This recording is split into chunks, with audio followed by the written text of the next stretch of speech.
आज हम लोग देखेंगे यूनिट 4 में जैसे कि मैथ्स का है ना, तो उसमें बस 4-5 टॉपिक है, बस 4-5 टॉपिक कोई पढ़ना है तो यूनिट 4 पूरा कंप्लीट हो जाएगा। तो यूनिट 4 में सबसे पहला टॉपिक है एफ डिस्ट्रीब्यूशन। तो एफ डिस्ट्रीब्यूशन सबसे पहले कि एफ डिस्ट्रीब्यूशन होता क्या है। तो एफ डिस्ट्रीब्यूशन का ये पूरा मतलब डिफिनीशन है, प्रॉपर डिफिनीशन, और उसका जो पीडीएफ होता है वो ये पीडीएफ है। और हम लोग को इसका डिफिनीशन और पीडीएफ पढ़ने का उतना ज्यादा इम्पोर्टेंस नहीं है, क्योंकि हम लोग को बेसिकली क्वेश्चन आएगा ना तो वो एफ टेस्ट के बेसिस पे आएगा। एफ डिस्ट्रीब्यूशन का हम लोग को ना बस एमसीक्यू के लिए पढ़ना है। तो एमसीक्यू के लिए बस इसका जो है ना, ये जो रिलेशन है, ये रिलेशन पढ़ सकते हैं। वो भी ये इतना बड़ा रिलेशन तो आने से रहा है, तो इसीलिए ये ज्यादा इंपॉर्टेंट ये भी नहीं है। हम लोग को जो है ना एमसीक्यू के लिए जो सबसे इम्पोर्टेंट है एफ डिस्ट्रीब्यूशन में, वो है इसका प्रॉपर्टीज। जो प्रॉपर्टीज ऑफ एफ डिस्ट्रीब्यूशन है ना, ये हम लोग को एमसीक्यू के लिए पढ़ना है। एमसीक्यू में इससे क्वेश्चन आ सकता है। तो वैसे ये एफ डिस्ट्रीब्यूशन था। इसका डिफिनीशन ये है कि एक ऐसे फंक्शन को हम लोग एफ डिस्ट्रीब्यूशन कहते हैं जिसका पीडीएफ जो है ये है। अगर कोई फंक्शन का कोई कोई एक वेरिएबल है, उसका जो पीडीएफ है, अगर वो ऐसा है तो इसको हम लोग एफ डिस्ट्रीब्यूशन कहते हैं। तो ये उससे इम्पोर्टेंट नहीं है, इसको हम लोग स्किप कर सकते हैं। हम लोग को मेन है कि बस प्रॉपर्टीज जानना है। तो प्रॉपर्टीज में जो है ना, हम लोग सबसे पहला प्रॉपर्टीज है कि उसका जो प्रोबेबिलिटी कर्व है वो कैसा होता है, तो वो इस तरह का होता है। और ये बात एक याद रखना है एफ डिस्ट्रीब्यूशन का, है कि एफ डिस्ट्रीब्यूशन का जो होता है वो हमेशा जो है ना, एफ डिस्ट्रीब्यूशन वो वो हमेशा जो है ना पॉजिटिव साइन में होता है। उसका जो ये जो कर्व है ना, ये कर्व जो है ना नेगेटिव डायरेक्शन में नहीं जाएगा। जैसे कि पहले नॉर्मल डिस्ट्रीब्यूशन में हम लोग यूनिट 3 में पढ़े थे ना, कि वो इधर से यहाँ से स्टार्ट होता था और ऐसे पिक करता था। इसमें ऐसा है, इसमें है ना कि इसमें ये पॉजिटिव में ही, ये पॉजिटिव ही डायरेक्शन है, पॉजिटिव में ही जा रहा है। ये हमेशा ग्रेटर देन 0 होता है, मतलब पॉजिटिव होता है। तो ये जो है रफली स्केच जो है ना, स्केच जो है उसका कैसा है, तो ये ऐसा स्केच जो है पॉजिटिव डायरेक्शन में, तो वो है। और फिर बाकी सारा चीज तो वही है। फिर उसके बाद ये है ना कि स्क्वायर ऑफ जो टी वेरिएट है, वो फॉलोज करेगा डिस्ट्रीब्यूशन विथ 1 और n डिग्री ऑफ फ्रीडम जो है ना।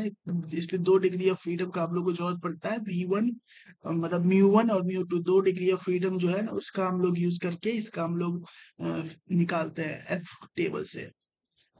अब इसका जो मीन होता है, ये जो हम लोग के पास एफ डिस्ट्रीब्यूशन के जो कर्व है ना, इस कर्व का जो मीन होगा, इस मीन का फॉर्मूला क्या होता है, तो वो होता है μ2/μ2 - 2। ये जो फॉर्मूला है ना, ये इंपॉर्टेंट है एमसीक्यू के लिए। एमसीक्यू में मोस्टली जो है ना, ये क्वेश्चन आ जाता है कि मीन ऑफ एफ डिस्ट्रीब्यूशन क्या होगा। तो एफ डिस्ट्रीब्यूशन का मीन होता है μ2/μ2 - 1 - 2। और इसमें ये है ना कि μ2 जो है वो ग्रेटर देन 2 होगा, तो ये कंडीशन इसमें सेटिस्फाई करेगा। ये हो गया मीन का। अब इसी पे अगर वेरिएंस का भी पूछ लिया एमसीक्यू में, ये वेरिएंस का भी आ जाता है कि वेरिएंस ऑफ जो एफ डिस्ट्रीब्यूशन है ना, वेरिएंस ऑफ एफ डिस्ट्रीब्यूशन क्या होगा। तो टू, तो इसका फॉर्मूला होता है 2 μ² मतलब μ2 का होल स्क्वायर इंटू μ1 प्लस μ2 - 2, और फिर डिवाइडेड बाय μ1 इंटू μ2 - 2 का होल स्क्वायर और μ2 - 4। ये पूरा एक फॉर्मूला है समझो वेरिएंस का। और इसमें कंडीशन क्या है, तो μ2 इज ग्रेटर देन 4, ये होना चाहिए। तो ये वेरिएंस का फॉर्मूला है, ये मीन का फॉर्मूला है। ये 2 पॉइंट है ना प्रॉपर्टीज में ये 2 पॉइंट सबसे ज्यादा इंपॉर्टेंट है। हम लोग को एमसीक्यू में जो क्वेश्चन बनता है ना, मोस्टली इसी 2 क्वेश्चन मतलब इसी 2 प्रॉपर्टीज पे बनता है। तो ये 2 प्रॉपर्टीज का फॉर्मूला जो है ना, अच्छे से याद रखना। और फिर हम लोग जो है ना एफ डिस्ट्रीब्यूशन का यूज किस लिए करते हैं, तो इसमें हम लोग एफ डिस्ट्रीब्यूशन का यूज बेसिकली करते हैं ना, जो सिग्निफिकेंस ऑफ डिस्टेंस मतलब डिफरेंस बिटवीन द पॉपुलेशन का वेरिएंस जो है, उस पॉपुलेशन के वेरिएंस को हम लोग को बताने के लिए ना एफ डिस्ट्रीब्यूशन का यूज करते हैं। तो उसी के बेसिस पे ये एफ टेस्ट है, F test of significance of difference between population variance and F table. तो ये जो है ना, मतलब ये जो एफ टेस्ट का हम लोग यूज किस लिए करते हैं, तो एफ टेस्ट का यूज होता है सिग्निफिकेंस ऑफ डिफरेंस बताने के लिए पॉपुलेशन का वेरिएंस के बीच का। मतलब अगर एक पॉपुलेशन है जिसका वेरिएंस है μ1, और दूसरा पॉपुलेशन है उसका पॉपुलेशन है मतलब उसका वेरिएंस है μ2 का स्क्वायर और μ1 का स्क्वायर। तो इन दोनों के बीच का जो लेवल ऑफ सिग्निफिकेंस है ना, मतलब इन दोनों के बीच का जो सिग्निफिकेंस है यानी, वो हम लोग को बताने के लिए एफ टेस्ट का यूज करते हैं। तो अब इसमें ना हम लोग के पास जो है टेस्ट करने के लिए हम लोग क्या करते हैं, इसमें हम लोग एक एस्टिमेटेड वेरिएंस निकालते हैं।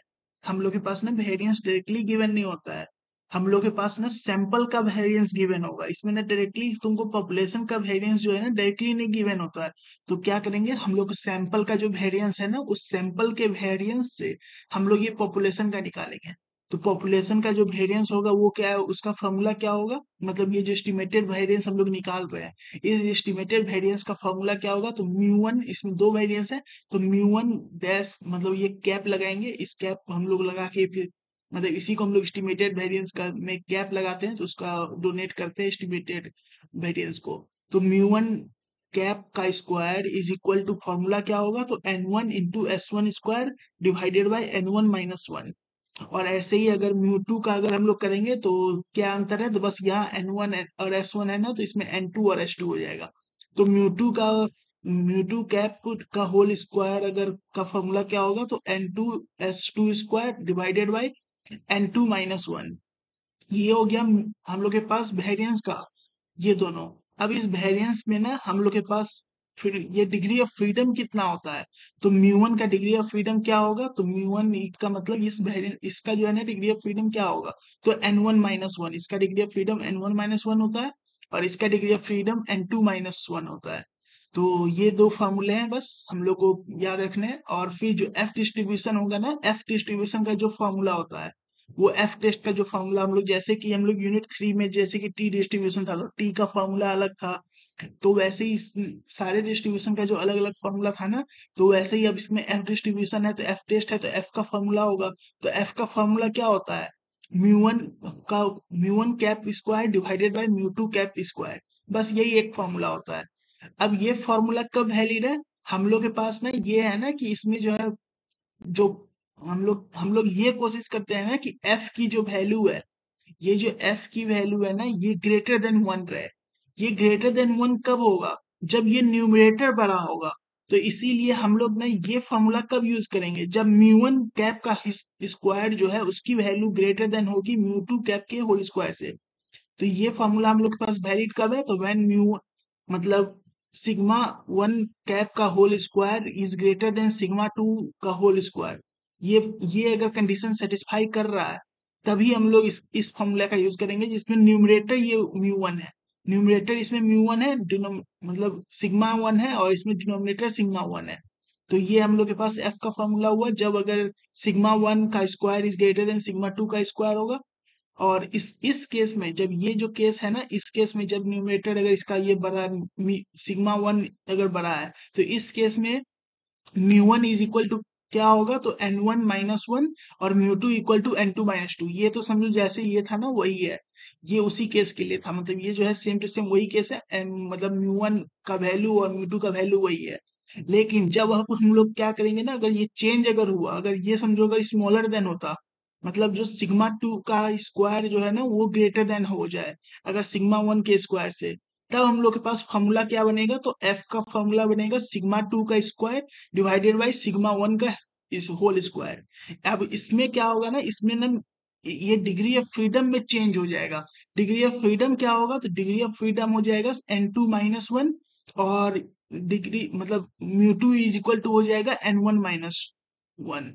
ये हो जाएगा इसमें डिग्री ऑफ फ्रीडम में चेंज, म्यू वन और म्यू टू की वैल्यू चेंज हो रही है, mu two is equal to n one minus one हो गया और mu one equal to n two minus one हो गया।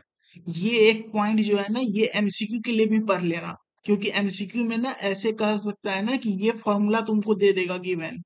अब तुमको इस फॉर्मूला गिवन होगा ना, इसमें तुमको बोलेगा ना कि म्यू वन की वैल्यू बताओ क्या होगा, तो म्यू वन की वैल्यू जो है ना एन वन माइनस वन इस केस में होगा, अगर ये फॉर्मूला अगर गिवन है तो n one n two minus one होगा ये। तो ये हम लोग के पास ना एमसीक्यू के लिए भी इसको पढ़ लेना है, और फॉर्मूले तो वैसे हम लोग को याद ही होने चाहिए क्योंकि इसी फॉर्मूले से हम लोग के पास सारे क्वेश्चन बनेंगे इसके। एफ टेस्ट का जो भी क्वेश्चन होगा ना वो इसी फॉर्मूले पे बनेगा। तो ये हो गया समझो एफ टेस्ट का फॉर्मूला। अब इसमें ना एफ टेस्ट के बेसिस पे, एफ टेस्ट का ना दो बात हम लोग को याद रखना है कि जो हम लोग के पास जो है ना एफ टेस्ट जो होता है वो कभी भी टू टेल टेस्ट नहीं होता है। हम लोग जो है पहले जो यूनिट थ्री में पढ़ रहे थे तो उसमें क्या हो रहा था, टू टेल टेस्ट और वन टेल टेस्ट हम लोग ये कंपेयर करके निकाल रहे थे ना कि वन टेल टेस्ट होगा या फिर टू टेल टेस्ट होगा, ये हम लोग भी पता करना होता था। इसमें क्या होता है ना कि इसमें ये हमेशा ही राइट टेल टेस्ट होगा, क्योंकि ये राइट टेल टेस्ट इसीलिए क्योंकि एफ की जो वैल्यू है ना वो कभी भी जीरो से कम नहीं होगी, हमेशा जीरो से बड़ा होता है। ये जो हम लोग ग्राफ में देखे थे ना, जीरो से कभी कम नहीं होगा इसका कर्व। तो जीरो से कम अगर होगा ही नहीं तो ये हमेशा ग्रेटर देन जीरो होगा, और ये हमेशा इसीलिए राइट टेल टेस्ट होगा। और और ये भी बात हम लोग जो है ना, ये जो बात हम लोग ऊपर में भी किए थे कि ये जो हम लोग को ना हमेशा ये कोशिश करना है ना कि एफ की जो वैल्यू होगी वो ग्रेटर देन वन हो।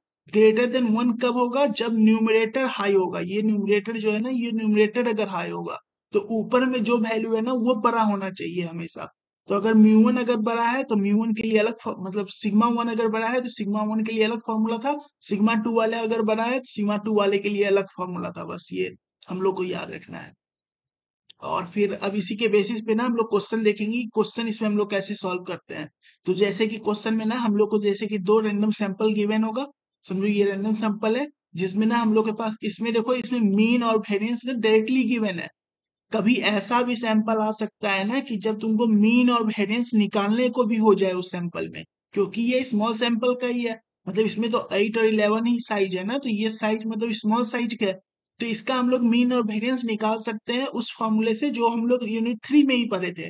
यूनिट 3 का जो लेक्चर खोलोगे ना तो यूनिट 3 में क्या है कि वो जो था ना, बस हम लोग जैसे सॉल्व कर रहे थे, जो फॉर्मूला था मीन और वेरिएंस का, वो मीन और वेरिएंस का फॉर्मूला ना, इसके लिए भी याद करके रखना वो वेरिएंस का फॉर्मूला और मीन का फॉर्मूला। अगर इसमें जैसे कि ये क्वेश्चन में डायरेक्टली गिवन ही है तब तो हम लोग को कोई दिक्कत नहीं है, तब ये हम लोग डायरेक्टली फॉर्मूला से निकाल सकते हैं। लेकिन अगर ये गिवन नहीं होता तो हम लोग को मीन और वेरिएंस ना निकालने को होता, निकालना पड़ता वो हम लोग को। तो इसमें जैसे कि इसमें हम लोग को गिवन ही हो गया है, तो इसमें सैंपल वन दिया हुआ है, इसका साइज 8 दिया है, मीन इक्वल टू 9.6 दिया है, वेरिएंस इक्वल टू 1.2 दिया है। और फिर सैंपल टू एक हम लोग के पास है जिसका साइज 11 है और जिसका वेरिएंस 2.5 है और मीन जो है 16.5 है। तो अब इसमें से हम लोग को ये बताना है ना कि ये जो दो सैंपल है ये जो है सेम पॉपुलेशन से आए हैं या नहीं आए हैं। हम लोग इसको कैसे पता करेंगे, तो इसके लिए हम लोग क्या करेंगे ना, एफ टेस्ट का यूज करेंगे। तो एफ टेस्ट का यूज करके फिर उसके बाद एफ टेस्ट में यूज करके उसके बाद हम लोग क्या करेंगे ना कि जब एफ टेस्ट अगर हो जाएगा ऐसे तो उसके बाद हम लोग क्या करेंगे, टी टेस्ट भी हम लोग वेरीफाई करेंगे। टी टेस्ट से हम लोग को ये पता चलेगा ना कि सेम पॉपुलेशन से है या नहीं है। तो अभी सबसे पहले हम लोग देखते हैं एफ टेस्ट का फॉर्मूला निकालने के लिए एफ टेस्ट को पहले टेस्ट करते हैं। तो एफ टेस्ट के लिए हम लोग के पास इसमें हम लोग के पास गिवन क्या क्या है, एन वन की वैल्यू 8 गिवन है, सैंपल वन का जो साइज है वो 8 है, जो मीन है ये मीन है, एक्स वन बार जो है ये मीन है, मीन की वैल्यू जो है 9.6 गिवन है सैंपल वन का। फिर इसका वेरिएंस जो है वो 1.2 है।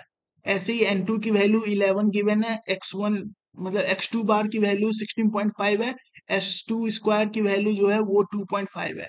तो ये मतलब साइज मीन और वेरिएंस की वैल्यू हम लोग को गिवन थी। अब इसी से ना हम लोग जो फॉर्मूला है, फॉर्मूला से बस ये जैसे कि था ना, ये फॉर्मूला था और ये फॉर्मूला था, हम लोग को ये दो चीज निकालने हैं। क्योंकि ये जो एफ टेस्ट का जो फॉर्मूला है, इस एफ टेस्ट का फॉर्मूला में बस हम लोग को ये दो चीज चाहिए, एक एक्सपेक्टेड वेरिएंस और एक्सपेक्टेड वेरिएंस सेकंड सैंपल का। दोनों सैंपल का हम लोग को अलग अलग चाहिए। तो एक्स वन का मतलब सिग्मा वन कैप का होल स्क्वायर का फॉर्मूला क्या है, n one s one square by n one minus one. तो इसी में बस हम लोग फॉर्मूला से सारे वैल्यू को पुट कर लेंगे। तो 8 इंटू एस वन स्क्वायर का वैल्यू क्या है 1.2, तो 1.2 डिवाइडेड बाय 8 माइनस वन, तो इसकी वैल्यू जो है ये आ गई। फिर सिग्मा टू स्क्वायर की वैल्यू क्या होगी, तो एस वन एस मतलब n two s two square divided by n two minus one, तो इसकी वैल्यू हम लोग पुट करेंगे। एन टू की वैल्यू 11 गिवन थी, एस टू स्क्वायर की वैल्यू 2.5 गिवन थी, तो 11 into 2.5 divided by 11 minus one, तो 27.5 डिवाइडेड बाय 10 तो इक्वल टू 2.75, ये हम लोग के पास वैल्यू आ गया। अब जो है ना इसमें हम लोग ये देखेंगे ना कि देखो इसमें क्या है ना, तो एक्स ये सिग्मा है और ये सिग्मा टू है, मतलब सिग्मा वन और सिग्मा टू। देखेंगे इसमें दोनों में ना कौन बड़ा है, तो ये सिग्मा टू की वैल्यू जो है ना, ये वाली वैल्यू ये बड़ी है। तो ये जब बड़ा अगर होगा तो इसके लिए क्या फॉर्मूला था, ये जब अगर सिग्मा टू की वैल्यू जो थी वो बड़ी थी तो क्या था formula, sigma two divided by sigma one. Basically जो बड़ा है ना उसको हम लोग को ऊपर में लिखना है। तो एफ इज इक्वल टू क्या हो जाएगा, sigma two square divided by sigma one का होल स्क्वायर। और इसमें ना मेन सबसे मेन जो है ना, यहाँ पे हम लोग मेजर गलती करते हैं। बच्चे लोग क्या करते हैं ना कि यहाँ पे म्यू1 की जगह पे ना सीधा जो हम लोग के पास फॉर्मूला जो था यहाँ पे, ये फॉर्मूला बस लगा देते हैं। ऐसा नहीं करना है। हम लोग को ये याद रखना है ना कि जब सिग्मा टू अगर बड़ा होता है तो फॉर्मूला क्या होता है, म्यू1 का n2 - 1 हो जाता है। तो यही हम लोग करना है, म्यू1 इज इक्वल टू n2 - 1 और म्यू2 इज इक्वल टू n1 - 2। तो म्यू1 इज इक्वल टू क्या हो जाएगा, n2 11 था तो 11 - 1 यानी कि 10, और ये 8 था तो 8 - 1 7। ये वैल्यू हो गया। तो एफ टेस्ट की वैल्यू जो है ना, एफ की वैल्यू, एफ का वैल्यू ये हम लोग के पास निकल गया। एफ का वैल्यू ये निकला। अब इसको ना हम लोग टेबुलेटेड वैल्यू से कंपेयर, ये तो कैलकुलेटेड वैल्यू है, ये हम लोग कैलकुलेट करके लाए हैं। हम लोग के पास जैसे कि यूनिट 3 में भी हम लोग कर रहे थे, क्या कर रहे थे, टी टेस्ट ही जैसे था, तो टी टेस्ट में क्या कर रहे थे, टी का कैलकुलेटेड वैल्यू को कंपेयर कर रहे थे टी का टेबुलेटेड वैल्यू से। तो अब इसको भी हम लोग टेबुलेटेड वैल्यू करेंगे। इसमें हम लोग लेट एलओएस भी 5% अगर हम लोग ले, 5% के लिए एफ की टेबल में म्यू1 इक्वल टू 10 और म्यू2 इक्वल टू 7 के लिए हम लोग के पास वैल्यू, ये टेबल से हम लोग 3.64 ले आएंगे। ये टेबल से हम लोग को टेबल एग्जाम में मिलेगा, एफ टेस्ट का टेबल। तो वो एफ टेबल जो है ना, एफ टेबल मिलेगा, उस एफ टेबल में इसकी वैल्यू ये 3.64 गिवन है। तो हम लोग अब यहाँ पे से ना, अब हम लोग एजम्पशन करेंगे, मतलब जो एच नॉट हम लोग जैसे करते थे ना, एच नॉट और H1 को हम लोग जो एजम्पशन लेते थे वो, बस उसी चीज को हम लोग करेंगे। तो sigma 1 square is equal to sigma 2 square अगर है, तो इसका ये एच नॉट हुआ, और H1 क्या हो जाएगा, तो एच H1 क्या होगा, तो sigma 2 square is not equal to sigma, मतलब sigma 1 square is not equal to sigma 2 square. तो वही हम लोग इसमें नल हाइपोथेसिस और अल्टरनेटिव हाइपोथेसिस डिफाइन किए, एच नॉट और H1। तो एच नॉट की वैल्यू जो है हम लोग इसमें इक्वल टू, और एच अल्टरनेटिव में हम लोग के पास क्या है, नॉट इक्वल टू हम लोग यूज किए। वैसे इसमें नॉट इक्वल टू अगर नहीं, ये तो राइट टेल टेस्ट है ना, तो राइट टेल टेस्ट के लिए क्या होगा, तो इसमें हम लोग के पास वो जो ग्रेटर देन की सिंबल होता है ना, वो लगा सकते हैं इसमें। तो बस हम लोग को बस ये है ना कि ये हाइपोथेसिस एक्सेप्ट हो रहा है या नहीं, बस हम लोग को ये पता करना है। इसीलिए इसमें कोई फर्क नहीं पड़ता है कि कौन सा सिंबल तुम यूज कर रहे हो, इसमें बस ये एक्सेप्ट होना चाहिए। ये अगर एक्सेप्ट हो रहा है तभी हम लोग आगे बढ़ेंगे। अगर ये एक्सेप्ट नहीं हो रहा है ना, तो उसी समय ये क्वेश्चन बंद हो जाएगा, उसमें ही क्वेश्चन ये खत्म हो जाएगा। तो हम लोग को मेन ये एक्सेप्ट हो रहा है या नहीं, बस ये चेक करना है। तो अब इसमें से जब हम लोग ये वैल्यू जो निकल के आया, एफ की वैल्यू जो है कैलकुलेटेड वैल्यू, एफ की कैलकुलेटेड वैल्यू वो क्या है, वो लेस देन है टेबुलेटेड वैल्यू से। ये टेबुलेटेड वैल्यू है, टेबुलेटेड वैल्यू से कम है, क्योंकि ये एफ की जो वैल्यू आई है वो क्या आई है, 2.007। ये लेस देन है 3.64 से, इसीलिए ये लेस देन है। और जब लेस देन होता है, तो यूनिट 3 में ही हम लोग पढ़े थे, लेस देन जब होता है तो क्या होता है, एच नॉट जो है एक्सेप्ट होता है। तो लेस देन है तो ये एच नॉट एक्सेप्ट हुआ, और इसीलिए जो है ना सैंपल ऑफ द बोथ, मतलब अब इसमें क्या है ना कि अगर ये एक्सेप्ट हुआ है, तो एक्सेप्ट होने का मतलब क्या है, एफ टेस्ट में अगर ये एक्सेप्ट होता है ना, तो इसका ये मतलब है ना कि वेरिएंस जो है वो सेम है। अभी सेम पॉपुलेशन से है या नहीं वो नहीं मालूम, हो सकता है कि दूसरे डिफरेंट पॉपुलेशन से हो, लेकिन सेम वेरिएंस हो, मतलब वेरिएंस की वैल्यू सेम हो गई है। इसका ये मतलब है ना कि वैल्यू सेम है। अभी नहीं, ये नहीं कंफर्म हुआ है ना कि पॉपुलेशन भी सेम है, मतलब ऐसा भी नहीं कंफर्म हुआ है ना कि सेम पॉपुलेशन का है। इसको कंफर्म करने के लिए हम लोग क्या करेंगे, तो टी टेस्ट का यूज करेंगे। तो टी टेस्ट का जो फॉर्मूला था, जो यूनिट 3 का जो टी टेस्ट है, उसका फॉर्मूला क्या था, x1 bar minus x2 bar divided by root under n1 s1 square plus n2 s2 square divided by n1 plus n2 - 2 bracket में 1/n1 प्लस 1/n2। ये फॉर्मूला था। इसमें हम लोग वैल्यू पुट किए, सारे वैल्यू ऊपर में गिवन है, सारे वैल्यू हम लोग पुट किए। और वैल्यू पुट करने के बाद टी की वैल्यू ये निकली, टी की वैल्यू ये निकली, ये आया कैलकुलेटेड बाई टी, ये आया कैलकुलेटेड टी। कैलकुलेटेड टी निकालने के बाद अब हम लोग क्या करेंगे, उसका हम लोग डिग्री ऑफ फ्रीडम भी निकालेंगे। डिग्री ऑफ फ्रीडम इसीलिए चाहिए क्योंकि हम लोग के पास टेबुलेटेड जो टी टेबल जो होता था, उसमें क्या चाहिए था, उसमें हम लोग को डिग्री ऑफ फ्रीडम भी चाहिए, एक पैरामीटर जो रहता था। तो डिग्री ऑफ फ्रीडम का फॉर्मूला क्या था टी टेस्ट में, तो n1 प्लस n2 - 2 ये फॉर्मूला था। तो n1 plus n2 - 2 equal to 17। तो ये टेबुलेटेड टी हम लोग निकाल लेंगे, 0.05 के लिए हम लोग टेबुलेटेड टी निकाल लेंगे। तो इसका टेबुलेटेड टी का वैल्यू है 2.11। ये आ गया हम लोग के पास टेबुलेटेड टू। अब इसमें भी हम लोग नल हाइपोथेसिस और अल्टरनेटिव हाइपोथेसिस को हम लोग डिफाइन करेंगे। तो इसमें नल हाइपोथेसिस क्या होगा? इसमें नल हाइपोथेसिस ये होगा ना कि ये नॉट इक्वल टू है, मतलब दोनों पॉपुलेशन जो है ना, मतलब मतलब इक्वल टू है, दोनों पॉपुलेशन जो है वो सेम मीन से आ रहा है। तो ये मतलब नल हाइपोथेसिस ये हुआ ना कि दोनों सेम पॉपुलेशन से आ रहे हैं। और अल्टरनेटिव हाइपोथेसिस का मतलब क्या है? अल्टरनेटिव हम लोग को यही प्रूफ करना है ना कि वो सेम से आ रहा है या फिर नहीं आ रहा है। तो इसमें नॉट इक्वल टू का सिंबल होगा x1 is not equal to x2, मतलब x1 bar is not equal to x2 bar. तो अब इसी में अब बस वैल्यू हम लोग को देखना है। तो t की जो वैल्यू है वो क्या आई थी? t का वैल्यू आया था 10.05, मतलब माइनस में आया था। तो इसका अगर मॉड्यूलो लेंगे तो क्या होगा? मॉड्यूलो 10.05 हो गया। तो 10.05 और इसका जो ये टेबुलेटेड वैल्यू है वो 2 ही है। तो मतलब जो कैलकुलेटेड वैल्यू है ये जो है ये कैलकुलेटेड वैल्यू है। तो ये कैलकुलेटेड वैल्यू वो ग्रेटर देन है अगर टी का जो टेबुलेटेड वैल्यू है ये टेबल से मिला। ये जो वैल्यू मिला ना ये मिला हम लोग को टेबल से। हम लोग टेबल देखेंगे, टेबल में ये वैल्यू गिवन होगा। और ये जो वैल्यू था, ये जो टेबल ये जो है ना ये हम लोग फॉर्मूला से कैलकुलेट किए हैं, ये कैलकुलेटेड वैल्यू है। ये पूरा जो है कैलकुलेटेड वैल्यू, ये हम लोग फॉर्मूला से कैलकुलेट किए हैं। तो ये टेबुलेटेड वैल्यू अगर ग्रेटर देन है, इसका क्या मतलब हुआ कि H not great is rejected. हम लोग जो पढ़ रहे थे अल्टरनेटिव हाइपोथेसिस और ये सब, तो उसमें क्या होता था? जब अगर ये ग्रेटर देन हो जाता था कैलकुलेटेड वैल्यू, कोई भी कैलकुलेटेड वैल्यू अगर ग्रेटर देन होता है टेबुलेटेड वैल्यू से, तो क्या होता है? एच नॉट जो है वो रिजेक्ट होता है। और अगर वो लेस देन होगा तभी वो एक्सेप्ट होगा। तो एच नॉट इसमें रिजेक्ट हो गया। इसका क्या मतलब हुआ? एच नॉट रिजेक्ट हुआ, इसका क्या मतलब है कि वो दोनों सेम पॉपुलेशन से नहीं है। क्योंकि एच नॉट का मतलब ही ये था ना कि दोनों सेम पॉपुलेशन से है। अगर एच नॉट अगर रिजेक्ट हो गया, इसका क्या मतलब है कि दोनों जो है वो डिफरेंट पॉपुलेशन से है, it is not from the same population. बस ये हो गया। ये था समझो पूरा पहला टॉपिक। अब दूसरा टॉपिक है ना इस यूनिट का, वो है काई स्क्वायर डिस्ट्रीब्यूशन। तो अब इसमें भी काई स्क्वायर का ये डिफिनीशन है। इसमें भी ये पीडीएफ है, ये हम लोग को बस इस पीडीएफ से मतलब है, इस पीडीएफ का फॉर्मूला बस देख लेना। वैसे इसमें इंपॉर्टेंट और कुछ भी नहीं है, मतलब इसमें ऐसा कुछ हम लोग को मेन है ना तो प्रॉपर्टीज। इस पे 3 प्रॉपर्टीज जो है ना वो इम्पोर्टेंट है इस वाले में। तो इसमें जो है ना पहला तो ये रफ स्केच जो है, ये हम लोग के पास ये रफ स्केच है। पहला तो प्रॉपर्टी बस ये रफ स्केच का है। तो इसमें तो हम लोग को गिवन ग्राफ में नहीं, ये रफ स्केच गिवन है। अब दूसरा प्रॉपर्टी ये है ना कि दूसरा प्रॉपर्टी क्या हो रहा है? तो जैसे ही अगर भी जो स्मॉलर हो रहा है, तो कर्व जो है ना वो ज्यादा skewed more and more to the right, मतलब ये जो है ना राइट की तरफ शिफ्ट हो रहा है। जैसे कि है ना म्यू इक्वल टू 3 है, 3 पे ये इस तरह था, फिर उसके बाद 6 पे ये इधर गया, मतलब ये जो है ना राइट की तरफ शिफ्ट हो रहा है। और फिर उसके बाद ये और क्या है कि जैसे जैसे भी म्यू की वैल्यू इंक्रीज होगी, म्यू का वैल्यू अगर इंक्रीज होगा ना तो वो वैसे वैसे और ज्यादा सिमेट्रिक होते जाएगा।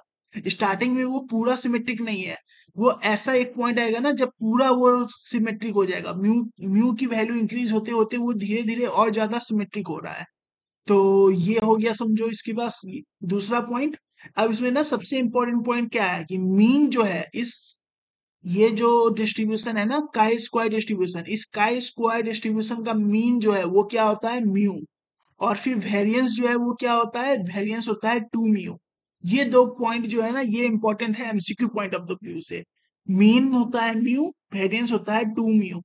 तो ये हम लोग के पास दो इंपॉर्टेंट पॉइंट हो गए। और चौथा ये जो थर्ड थर्ड जो है ना ये एमसीक्यू के लिए इंपॉर्टेंट है कि जैसे ही म्यू की वैल्यू जो है ना इंफिनिटी की तरफ जैसे जैसे टेंड होता है, वैसे वैसे जो है ना काई स्क्वायर डिस्ट्रीब्यूशन जो है ना वो क्या बन जाता है? नॉर्मल डिस्ट्रीब्यूशन बन जाता है। तो infinity mu equal to infinity पे क्या होगा? तो वो काई स्क्वायर डिस्ट्रीब्यूशन जो है ना नॉर्मल डिस्ट्रीब्यूशन बन जाएगा। बस यही इस पॉइंट का मतलब है कि जैसे ही म्यू का वैल्यू इन्फिनिटी होगा वो नॉर्मल डिस्ट्रीब्यूशन बनेगा। अब जो है ना काई स्क्वायर डिस्ट्रीब्यूशन का जो टेस्ट होता है, तो काई स्क्वायर टेस्ट हम लोग जिसको कहते हैं, इसका दो तरह मतलब इसमें दो टेस्ट है। टोटल दो टेस्ट है। पहला टेस्ट है गुडनेस ऑफ फिट के लिए, और दूसरा टेस्ट है chi square test of attribute. इसमें ना हम लोग ये चेक करते हैं ना कि इंडिपेंडेंट एट्रीब्यूट जो है ना वो इंडिपेंडेंट एट्रीब्यूट है या नहीं, इंडिपेंडेंस इसमें हम लोग चेक करते हैं। और इसमें हम लोग ये देखते हैं ना कि जो सैंपल है वो मतलब रीजनेबल है या फिर नहीं है। बस ये हम लोग गुडनेस ऑफ फिट चेक करते हैं। तो सबसे पहला टेस्ट है chi square test for goodness of fit. तो इसका ये फॉर्मूला मतलब फॉर्मूला मेन ये है ना, ये है फॉर्मूला मेन इसका, ये फॉर्मूला है इंपॉर्टेंट इसका। अब इसी फॉर्मूले के बेसिस पे ना हम लोग को सॉल्व करना है। तो इसमें तो बस वही चीज है, अब इसका जो क्रिटिकल वैल्यू है ये हम लोग ऐसे, इसमें भी ना काई स्क्वायर टेबल, एक काई स्क्वायर टेबल होता है, उस काई स्क्वायर टेबल के लिए प्रोसीजर जो है ना, जैसे हम लोग यूनिट 3 में पूरा जो प्रोसीजर सेम था ना, वैसे ही इसमें भी है। हम लोग के पास ये काई स्क्वायर का फॉर्मूला है, इस काई स्क्वायर का फॉर्मूला को हम लोग क्या करेंगे, कैलकुलेटेड, इससे हम लोग कैलकुलेटेड काई स्क्वायर में मिलेगा। कैलकुलेटेड काई स्क्वायर को हम लोग टेबुलेटेड काई स्क्वायर से ना हम लोग कंपेयर करेंगे। अगर ये कैलकुलेटेड काई स्क्वायर अगर लेस देन है, इफ कैलकुलेटेड काई square is less than chi square जो टेबुलेटेड है, ये अगर टेबुलेटेड है तो टेबुलेटेड से अगर लेस देन है तो एच नॉट एक्सेप्ट होगा। एल्स अगर ये ग्रेटर देन है तो एच नॉट जो है वो रिजेक्ट होगा। अगर काई स्क्वायर अगर कैलकुलेटेड जो अगर ग्रेटर देन अगर हो जाए तो वो रिजेक्ट हो जाता है। तो अब इसी के बेसिस पे हम लोग ना काई स्क्वायर वाले का मतलब क्वेश्चन देख लेते हैं, गुडनेस ऑफ फिट में कैसे तरह से मतलब कैसा क्वेश्चन आता है। तो पहला क्वेश्चन है कि फॉलोइंग डाटा जो है ना gives the number of aircraft accident that occur during the various day of the week. हम लोग को अपना एक वीक का ना पूरा accident, number of accident given है। अब उसमें से ना हम लोग को ये बताना है ना कि ये जो है ना, ये टेस्ट करके बताना है कि ये जो एक्सीडेंट का जो डिस्ट्रीब्यूशन है वो यूनिफॉर्मली डिस्ट्रीब्यूटेड है इस पूरे वीक में। तो ये हम लोग को इसको देख के बताना है। तो इसमें सबसे पहले हम लोग इसमें ना हम लोग H1 देखने का कोई जरूरत ही नहीं पड़ता, इसीलिए हम लोग इसमें H1 नहीं लिख रहे हैं, इसमें हम लोग बस H0 लिख रहे हैं। H0 इसमें क्या होगा कि एक्सीडेंट जो है ना हम लोग को यही चेक करना है ना कि ये जो है whether the accident are uniformly distributed over the week. तो H0 हम लोग ये एक्सेप्ट करेंगे ना कि हाँ ये सही है, मतलब ये अगर यही चेक करना है ना तो इसको हम लोग सही मानेंगे। लेट H0 जो है ना क्या एज्यूम होगा कि accident is uniformly distributed over the week. ये हम लोग के पास ये uniformly distributed over the week, इसको हम लोग H0 ले लिए। अब टोटल नंबर ऑफ एक्सीडेंट कितना है, ये तो एक्सीडेंट का ये जो पूरा टेबल है, इस टेबल में टोटल नंबर ऑफ एक्सीडेंट कितना है, 15 plus 19 plus 13 plus 12 plus 16 plus 15 equal to 90। ये टोटल नंबर ऑफ एक्सीडेंट 90 है। तो एक्सपेक्टेड नंबर ऑफ एक्सीडेंट जो है पर डे कितना एक्सीडेंट हो रहा है, इसका एक्सपेक्टेड नंबर कितना होगा।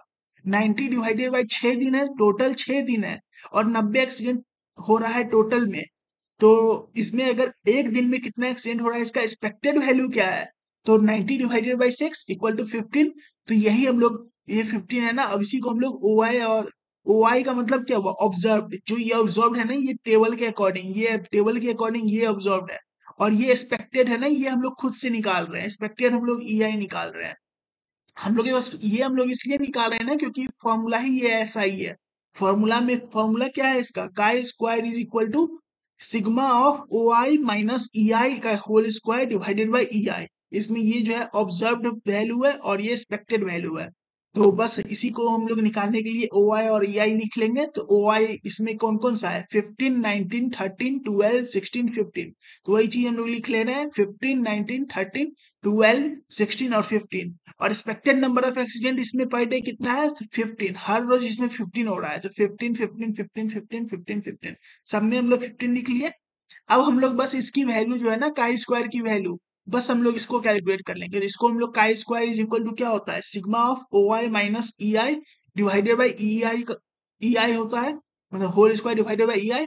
तो इसमें ई आई जो है ना हर एक में सेम है, ई आई हर एक में सेम है, इसीलिए हम लोग ये कॉमन आउट ले लिए, दोनों सब में सेम है तो इसलिए हम कॉमन आउट 1/15 ले लिए। अब बच क्या गया, ओ आई माइनस ई आई। तो हर एक का ओ आई माइनस ई आई करेंगे, ओ आई माइनस ई आई इसमें क्या है, 15 माइनस 15 तो जीरो, तो जीरो का होल स्क्वायर जीरो। फिर अब इसमें क्या है, 19 माइनस 15, 19 माइनस 15 यानी कि 4, 4 का होल स्क्वायर, तो 4 का होल स्क्वायर 16। ये वैल्यू याद रखना कि ये वैल्यू कैसे निकल रहा है, ये वैल्यू इससे हम लोग निकाल रहे हैं, ये जो है ना ओ आई माइनस ई आई, तो ये जो वैल्यू है इन दोनों को माइनस कर रहे हैं। तो 15 माइनस 15 तो जीरो, तो इसीलिए जीरो आया। 19 माइनस 15 तो 4, तो 4 का होल स्क्वायर, इसमें स्क्वायर भी लगा है, तो 4 का होल स्क्वायर क्या होगा, 16। फिर ये 13 माइनस 15, 13 माइनस 15 यानी कि -2, तो -2 का होल स्क्वायर क्या होगा, 4। फिर इसमें क्या है, 12 माइनस 15, तो 12 माइनस 15 -3, -3 का होल स्क्वायर क्या होगा, 9। फिर 16 माइनस 15 तो 1, तो 1 का होल स्क्वायर यानी कि 1। फिर 15 माइनस 15 तो 0। ये हम लोग के पास ये वैल्यू आया, इसको कैलकुलेट करके 5 मतलब का स्क्वायर की वैल्यू हम लोग 2 निकाल लिए। ये कैलकुलेटेड का स्क्वायर है। और इसमें मीन, इसमें क्या, इसमें जो डिग्री ऑफ फ्रीडम होगा वो क्या होगा, इसमें डिग्री ऑफ फ्रीडम जो होता है ना वो क्या होता है, n-1 होता है। जो n है टोटल टोटल इंडिपेंडेंट वेरिएबल जो है ना, टोटल ये जो है ना इंडिपेंडेंट वेरिएबल जो जो वेरिएबल है, तो टोटल इसमें 6 वेरिएबल थे और एक एक कंडीशन माइनस होता है। ये कंडीशन किसके लिए?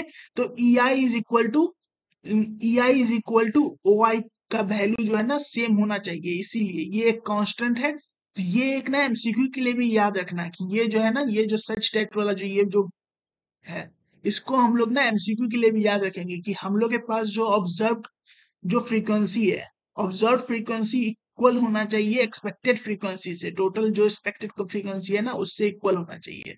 तो यही हम लोग के पास इक्वल है, इसीलिए हम लोग इसका ये एक माइनस किए। अब इसी का हम लोग टेबुलेटेड वैल्यू निकाल लेंगे। तो टेबुलेटेड वैल्यू क्या होगा? 0.05%, मतलब 0.05 का मतलब कि 5% के लिए अगर काई स्क्वायर की वैल्यू, काई स्क्वायर है, काई स्क्वायर 0.05 और म्यू इज इक्वल टू 5 के लिए जो वैल्यू है वो क्या है? 11.05 है। ये हम लोग टेबल जो है ना, काई स्क्वायर की जो टेबल मिलेगी उससे हम लोग देख लेंगे। तो इसकी वैल्यू 11.05 है और ये 2 है। तो ये कैलकुलेटेड वैल्यू कम है, कैलकुलेटेड वैल्यू कम है काई स्क्वायर टेबुलेटेड वैल्यू से। तो इसीलिए एच नॉट क्या होगा? वो एक्सेप्ट होगा। और एक्सीडेंट जो है यूनिफॉर्मली डिस्ट्रीब्यूटेड। इसका क्या मतलब है? एच नॉट अगर इस पे एक्सेप्ट हुआ है तो एच नॉट एक्सेप्ट होने का मतलब क्या है? एक्सीडेंट जो है uniformly distributed over the week. तो यही हम लोग के पास ये हो गया पहला टेस्ट काई स्क्वायर का। अब काई स्क्वायर का जो दूसरा टेस्ट है वो क्या है? इंडिपेंडेंट ऑफ एट्रीब्यूट का। तो इसमें भी फॉर्मूला तो वही है, ये फॉर्मूला काई स्क्वायर का यही फॉर्मूला है, लेकिन इसमें इसमें ये एक चेंज है ना कि इसमें हम लोग के पास जो टेबल है वो हम लोग ऐसे मैट्रिक्स जैसा टेबल रहेगा। अब इसमें से ना हम लोग को ना ये टोटल वैल्यू जो है ना ऐसे हम लोग को निकालना होगा। जैसे कि ये अगर ये समझो एक ए है और ये बी है। अब ए के अंदर में A1 और A2 है। ये अलग अलग भी हो सकता है, A3 भी हो सकता है, A4 भी हो सकता है, कितना भी रो कितना भी कॉलम हो सकता है। तो इसमें ऐसा नहीं हो सकता है ना कि बस 2 into 2 ही रहेगा। ऐसा कोई जरूरी नहीं है कि 2 into 2 रो का कॉलम ही हो। इसमें 3 कॉलम हो सकते हैं, 3 रो हो सकता है, ऐसा कुछ भी हो सकता है। तो बी का वैल्यू अगर B1 B2 है तो हम लोग क्या करेंगे ना, हम लोग टोटल निकालेंगे। ये जो टोटल है ना, ये टोटल इन दोनों को टोटल करके ये मिला। तो A+B जो है ये टोटल हुआ। फिर इसको ऐड करके C+D मिला। फिर इनको ऐड करके A+C मिला।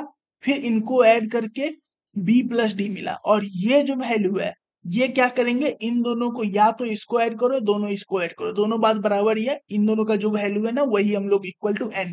ये टोटल नंबर ऑफ जो होगा ना ये n होगा, टोटल नंबर इसमें आएगा। तो A+B+C+D इक्वल टू n, ये हम लोग के पास वैल्यू आया। अब जो इसमें से ना हम लोग एक्सपेक्टेड वैल्यू जो निकाल रहे हैं, एक्सपेक्टेड वैल्यू ऑफ ए जो निकाल रहे हैं ना, ईए, हम लोग ईए निकाल रहे हैं। ईए का क्या वैल्यू होगा इसमें? तो ईए का फॉर्मूला हो जाएगा ये वैल्यू। देखो ये ए किस में है?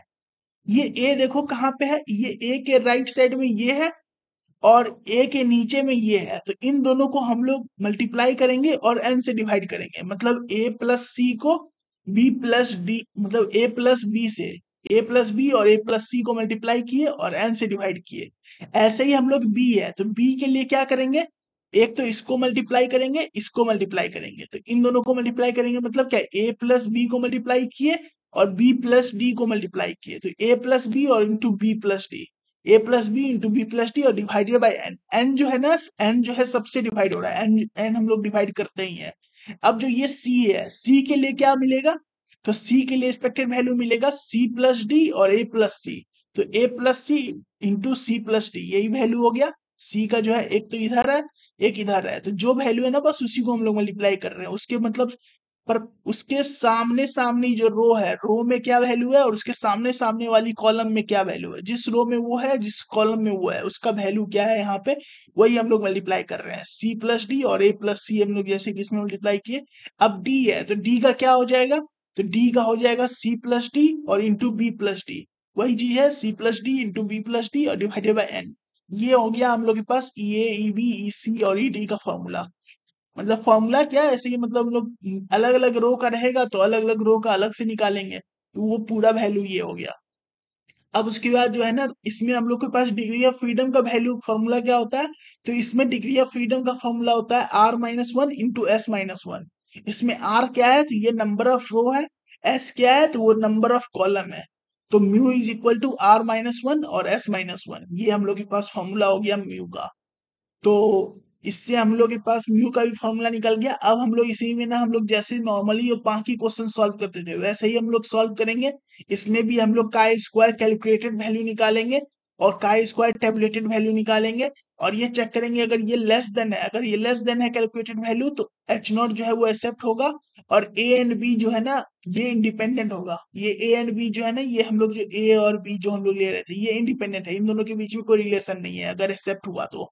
और एल्स अगर क्या होगा एच नॉट रिजेक्ट हो जाएगा और उसका क्या मतलब एच नॉट अगर रिजेक्ट होगा तो इसमें क्या मतलब है कि वो जो ना इंडिपेंडेंट है, मतलब इसमें जो है आर नॉट इंडिपेंडेंट, मतलब इन दोनों के बीच में कोई रिलेशन है, मतलब कोई इंडिपेंडेंट ये नहीं है।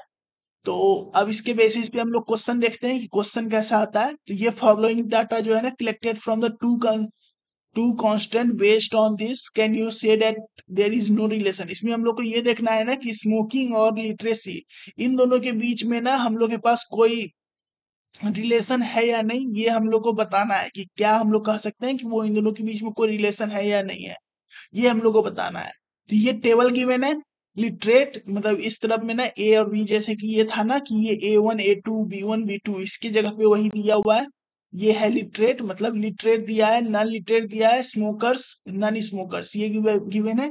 और ऐसा कि लिटरेट के लिए 83 दिया है, इसका 87 मतलब 57, इसका 45 और इसका 40 मतलब 68 ये वैल्यू गिवन है। तो इसको हम लोग बस वही टेबल करेंगे, टोटल का वैल्यू ये निकाल रहे थे हम लोग, बेसिकली ये वाला टेबल बना रहे हैं। ये टेबल बना लेंगे इसका।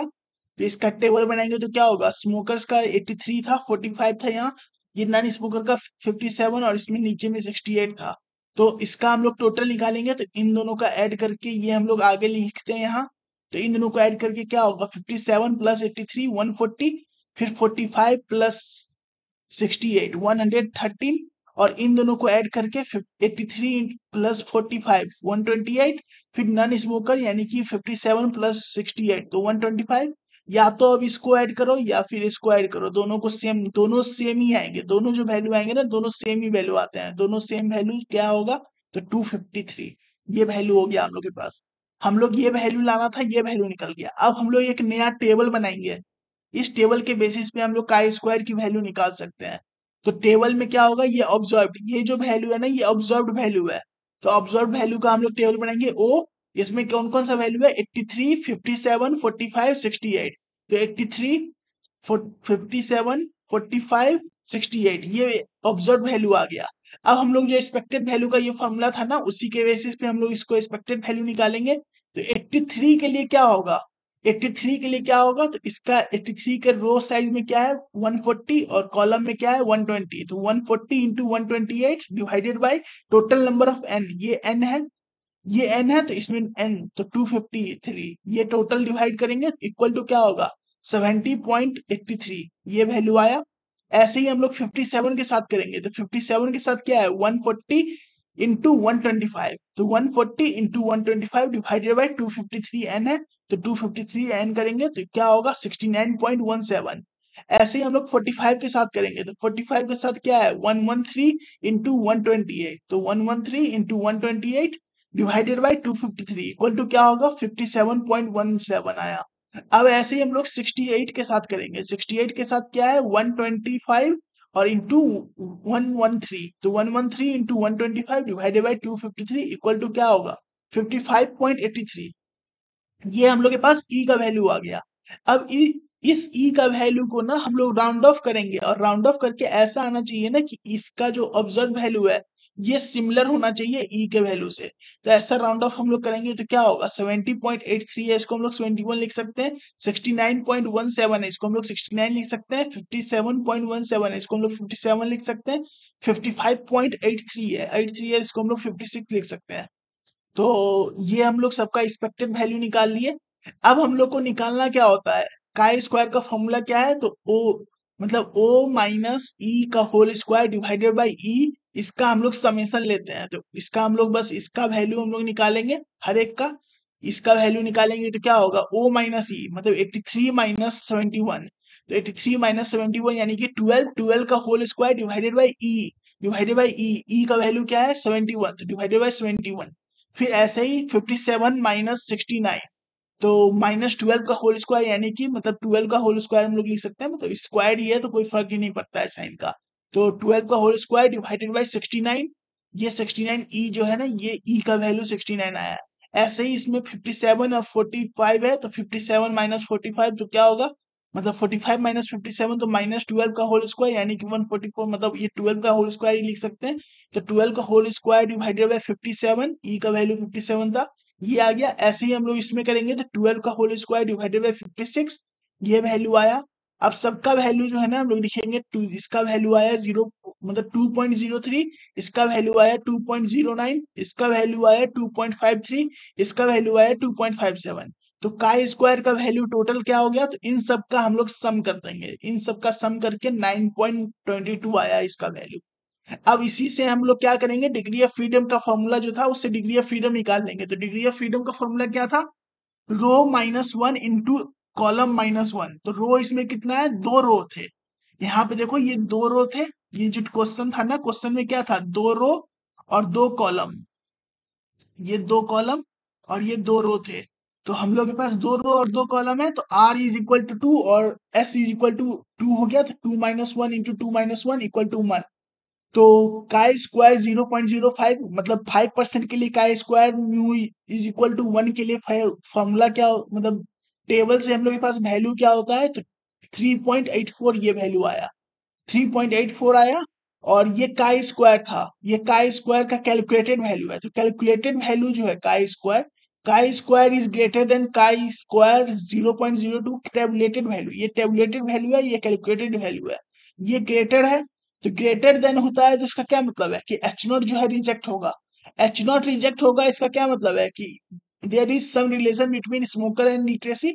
एच नॉट रिजेक्ट होने का यही मतलब था ना, यहाँ पे देखो ये नोट जो था कि इसमें एच नॉट रिजेक्ट होता है, तो इसका क्या मतलब है कि ए एंड बी जो है आर नॉट इंडिपेंडेंट।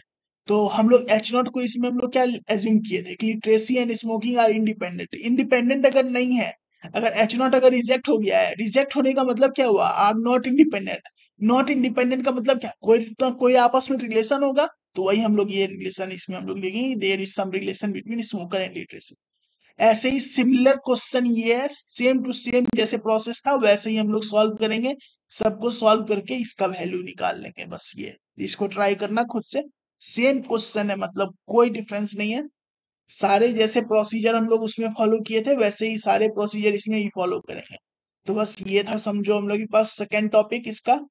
अब यूनिट 4 में ना, अब वहां तक था सारे टेस्ट का, वो अभी टेस्ट ऑफ हाइपोथेसिस ही चल रहा था वहां तक। अब जो है ना यहाँ पे हम लोग यूनिट 4 में, अब यहाँ से हम लोग स्टार्ट होता है क्यूइंग थ्योरी।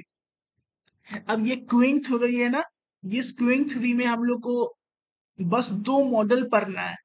और ये क्यूइंग थ्योरी जो है ना बहुत इजी है, अगर तुम्हें फॉर्मूले आते हैं तो। इसमें फॉर्मूले बहुत ज्यादा हैं, फॉर्मूले को एकदम अच्छे से पढ़ के याद करना है। फॉर्मूले कभी भी गलत नहीं होने चाहिए, फॉर्मूले अगर गलत हो गए तो सारे क्वेश्चन ही गलत हो जाएगा। इसीलिए फॉर्मूले इसका बहुत अच्छे से पढ़ना। और इसका एमसीक्यू के लिए सबसे पहले तो हम लोग CT3 में जैसे कि इसका जो आएगा ना, तो जैसे कि इसका एमसीक्यू के लिए हम लोग को क्या करना है, तो जैसे कि इनपुट पैटर्न है, तो ये एमसीक्यू आ सकता है ना, एक एमसीक्यू ये आ सकता है कि ये जो क्यूइंग थ्योरी का जो इनपुट पैटर्न है, इसमें हम लोग जो डील करते हैं उसका हम लोग के पास जो अराइवल है, अराइवल में कौन सा डिस्ट्रीब्यूशन फॉलो होता है, जो नंबर ऑफ अराइवल है वो कौन सा डिस्ट्रीब्यूशन होता है। तो नंबर ऑफ अराइवल जो है ना पर unit time has a Poisson distribution, ये इसका आंसर होगा कि पॉइसन डिस्ट्रीब्यूशन, जिसका मीन जो है वो क्या होगा, लेमडा, ये लेमडा मीन होगा। और नंबर ऑफ अराइवल्स जो है पॉइजन डिस्ट्रीब्यूशन। और time between the consecutive arrival वो किसको फॉलो करता है, तो time between consecutive arrival follow करता है एक्सपोनेंशियल डिस्ट्रीब्यूशन को, जिसका मीन है 1/λ। ये किसके लिए है, ये इनपुट पैटर्न के लिए है। अब जो सर्विस पैटर्न है, जो सर्विस पैटर्न है in which the number of customer service per unit time जो है वो फॉलो करेगा पॉइजन डिस्ट्रीब्यूशन को। और जो इक्विवेलेंट इंटर सर्विस टाइम होगा वो एक्सपोनेंशियल डिस्ट्रीब्यूशन को फॉलो करेगा। मतलब दोनों में यही हो रहा है, देखो इसमें भी पॉइजन डिस्ट्रीब्यूशन, इसमें भी एक्सपोनेंशियल डिस्ट्रीब्यूशन, बस अंतर क्या है ना कि इनपुट में नंबर ऑफ अराइवल और consecutive time between the arrival हम लोग को देखना है। अब इसमें सर्विस में क्या है, तो service number of customer service कितने हो रहा है और सर्विस का जो टाइम है वो कितना है, बस ये हम लोग को, बस ये अंतर है, उसमें अराइवल का बात हो रहा है, इसमें सर्विस का बात हो रहा है। तो यही है इनपुट पैटर्न और सर्विस पैटर्न। ये एमसीक्यू के लिए याद रखना 2 पॉइंट की, जिसमें पॉइजन डिस्ट्रीब्यूशन और एक्सपोनेंशियल डिस्ट्रीब्यूशन का पॉइंट याद रखना। अब जो है ना टाइप ऑफ क्यूइंग थ्योरम, मतलब क्यूइंग सिस्टम का ना जो टाइप होता है वो कितने तरह का होता है। तो ये मतलब एक सिंगल सर्विस क्यूइंग सिस्टम है। तो ये एमसीक्यू में भी ना ये भी एक आ सकता है कि ऐसा तुमको एक डायग्राम बना के दे देगा, ये बोल देगा कि कौन सा क्यूइंग सिस्टम है ये बताओ, ये डायग्राम दे देगा तुमको, बोल देगा कौन सा। तो ये सिंगल सर्वर क्यूइंग सिस्टम है, इसमें मल्टीपल सर्वर क्यूइंग सिस्टम है।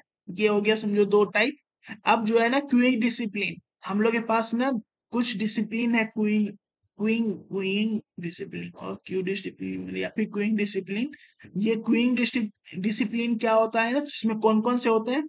तो इसमें एमसीक्यू के लिए हम लोग को बस क्या याद रखना है ना कि इसका फुल फॉर्म एफसीएफएस है। तो एफसीएफएस को हम लोग ना क्या कहते हैं, फुल फॉर्म में ही आंसर है कि फुल फॉर्म में ही इसको ना क्या होने वाला है ना, वो फुल फॉर्म ही से ही मालूम चल जाएगा। इसीलिए बस फुल फॉर्म हम लोग को मालूम होना चाहिए। एफसीएफएस मतलब first come first served, F और उसी को हम लोग फीफो कहते हैं, मतलब फर्स्ट इन फर्स्ट आउट। और एलसीएफएस में लास्ट कम फर्स्ट सर्व, जो सबसे लास्ट में आया वो सबसे पहले सर्व होके गया, उसी को हम लोग एलआईएफओ कहते हैं, मतलब लास्ट इन फर्स्ट आउट। ये हो गया 2। अब तीसरा जो है ना वो है SIRO सीरो। इसका फुल फॉर्म क्या होता है, सर्विस इन रैंडम ऑर्डर। इसमें हम लोग सर्विस इन रैंडम ऑर्डर, ये हम लोग के पास सीरो एक तरह से टोटल 3 डिसिप्लिन है। इन तीनों डिसिप्लिन के जो फुल फॉर्म है वो अच्छे से याद होना चाहिए एमसीक्यू के लिए। इसका हम लोग को काम आएगा एमसीक्यू के लिए। अब जो सिंबॉलिक रिप्रेजेंटेशन है, हम लोग को एमसीक्यू के लिए सिंबॉलिक रिप्रेजेंटेशन में क्या करना है, ये हम लोग को एमसीक्यू के लिए सिंबॉलिक रिप्रेजेंटेशन में ये जो ए डिवाइडेड बाय, मतलब ए बैकस्लैश बी बैकस्लैश सी और सेमीकोलन, मतलब कॉलन डी बैकस्लैश ई जो है, ये जो फॉर्मूला है ना रिप्रेजेंटेशन, ये रिप्रेजेंट करने का तरीका जो है क्यूइंग मॉडल को, ये रिप्रेजेंट करने का फॉर्म में ना हम लोग को एमसीक्यू के लिए क्या पढ़ना है। तो ए को क्या क्या कहते हैं, बी को क्या कहते हैं, सी को क्या कहते हैं, डी को क्या कहते हैं और ई को क्या कहते हैं। एमसीक्यू के लिए बस ये 5 चीज पढ़ना है इसमें सिंबॉलिक रिप्रेजेंटेशन में। तो क्वेश्चन में होगा ना कि ए क्या रिप्रेजेंट करता है, तो ए रिप्रेजेंट करता है type of distribution of the number of arrival पर यूनिट टाइम। और बी क्या रिप्रेजेंट करता है, तो type of distribution of the service time. और सी क्या रिप्रेजेंट करता है, तो नंबर ऑफ सर्विस। डी क्या रिप्रेजेंट करता है, तो कैपेसिटी। और ई क्या रिप्रेजेंट करता है, तो कौन सा क्यू डिसिप्लिन यूज हो रहा है वो। ये हम लोग के पास सिंबॉलिक रिप्रेजेंटेशन है क्यूइंग मॉडल का। अब जो है ना हम लोग को सिलेबस में टोटल 4 क्यूइंग मॉडल है, लेकिन हम लोग के सिलेबस में बस 2 ही मॉडल पढ़ना है। पहला मॉडल मॉडल 1 है, दूसरा मॉडल मॉडल 3 है। हम लोग को यही 2 मॉडल पढ़ना है, मॉडल 1 एंड मॉडल 3। तो पहला मॉडल का जो रिप्रेजेंटेशन है वो क्या है, तो M/M/1 और फिर सेमी मतलब कॉलन इंफिनिटी स्लैश फीफो। तो इसमें जो है ना एम जो है वो मार्कोव के लिए यूज कर रहे हैं। एम जो है, एम का मतलब होता है मार्कोव। और ये 1 जो है ना, 1 का मतलब क्या हो गया, सिंगल, मतलब सिंगल सिग्नल। इसमें जो N1 जो है ना, ये नंबर ऑफ सर्विस, कितना, एक सर्विस जो है, ये जो है ना सी को रिप्रेजेंट कर रहा है 1। और ये जो है type of distribution of the service time और अराइवल टाइम, दोनों का जो सर्विस का जो टाइप है ना, टाइप ऑफ डिस्ट्रीब्यूशन, वो मार्कोव ही है दोनों का, इसीलिए MM यूज कर रहे हैं सर्विस टाइम के लिए। और एवरेज टाइम के लिए भी जो डिस्ट्रीब्यूशन का जो टाइप है वो मार्कोव है। 1 मतलब नंबर ऑफ सर्विस 1 है।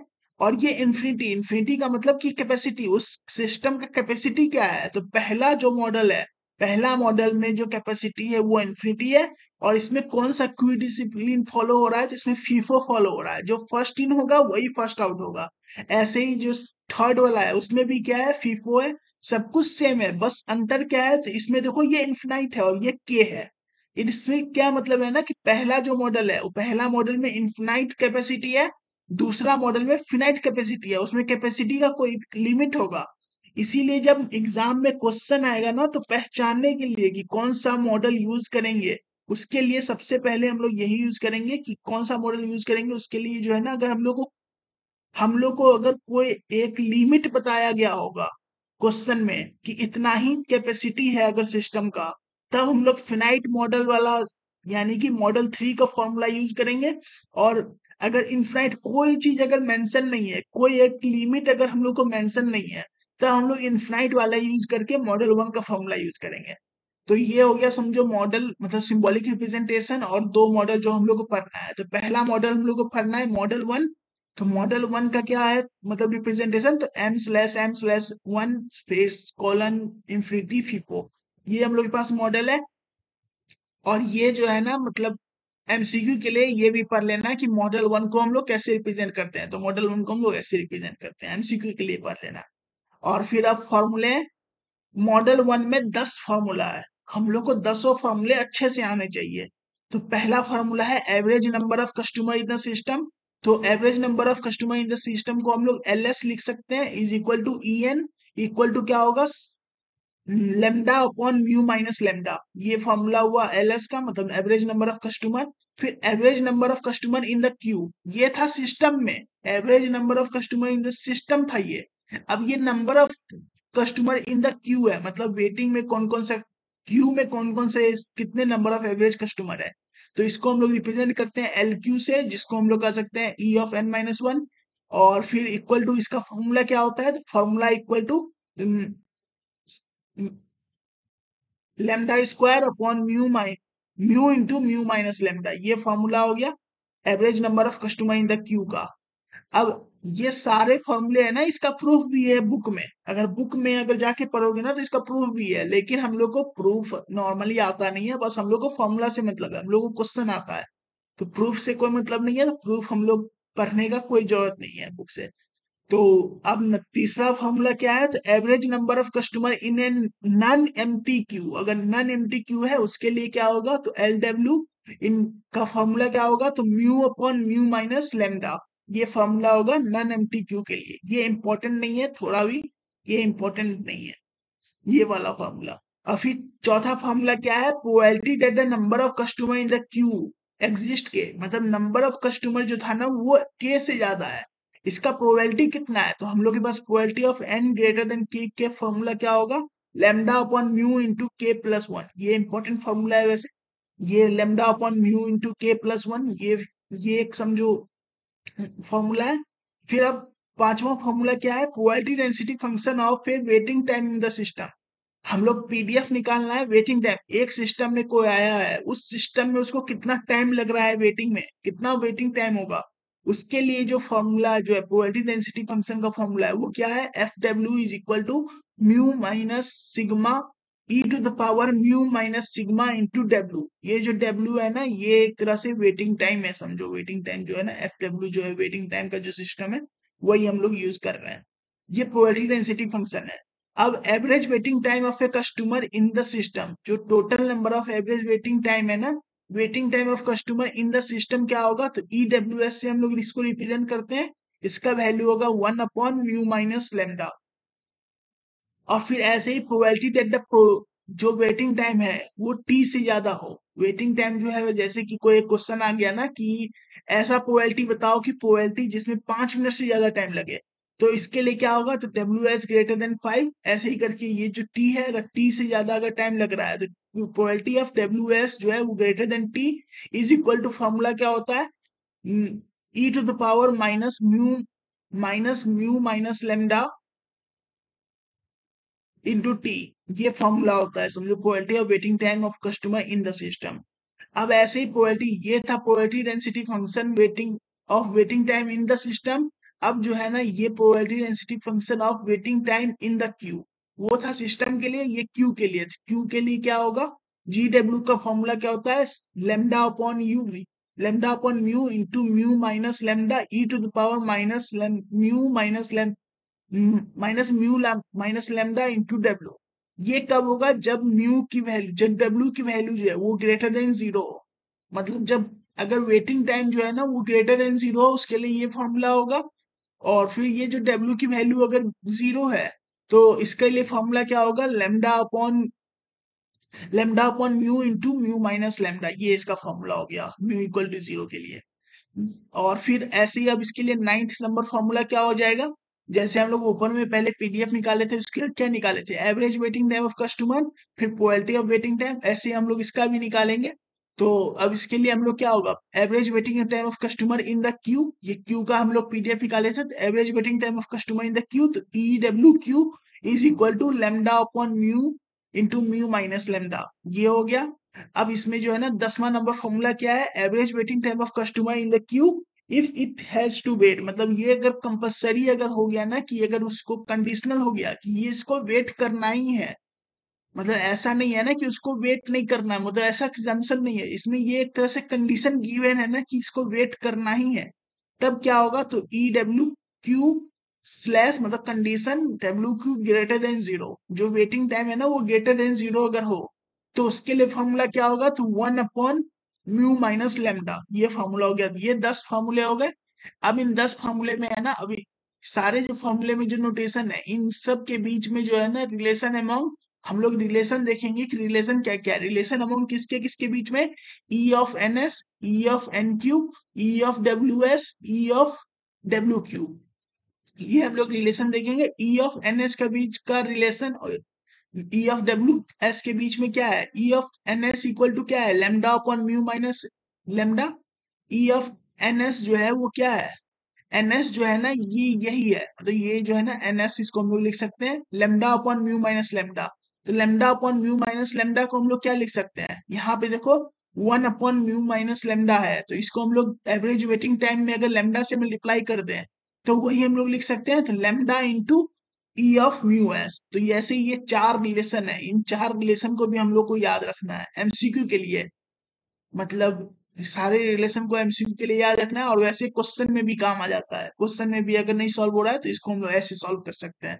तो E of N q is equal to का क्या होता है formula, lambda square upon mu into mu minus lambda.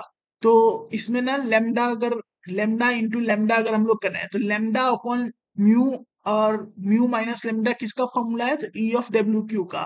तो यही लेमडा इंटू ये हो गया फॉर्मूला।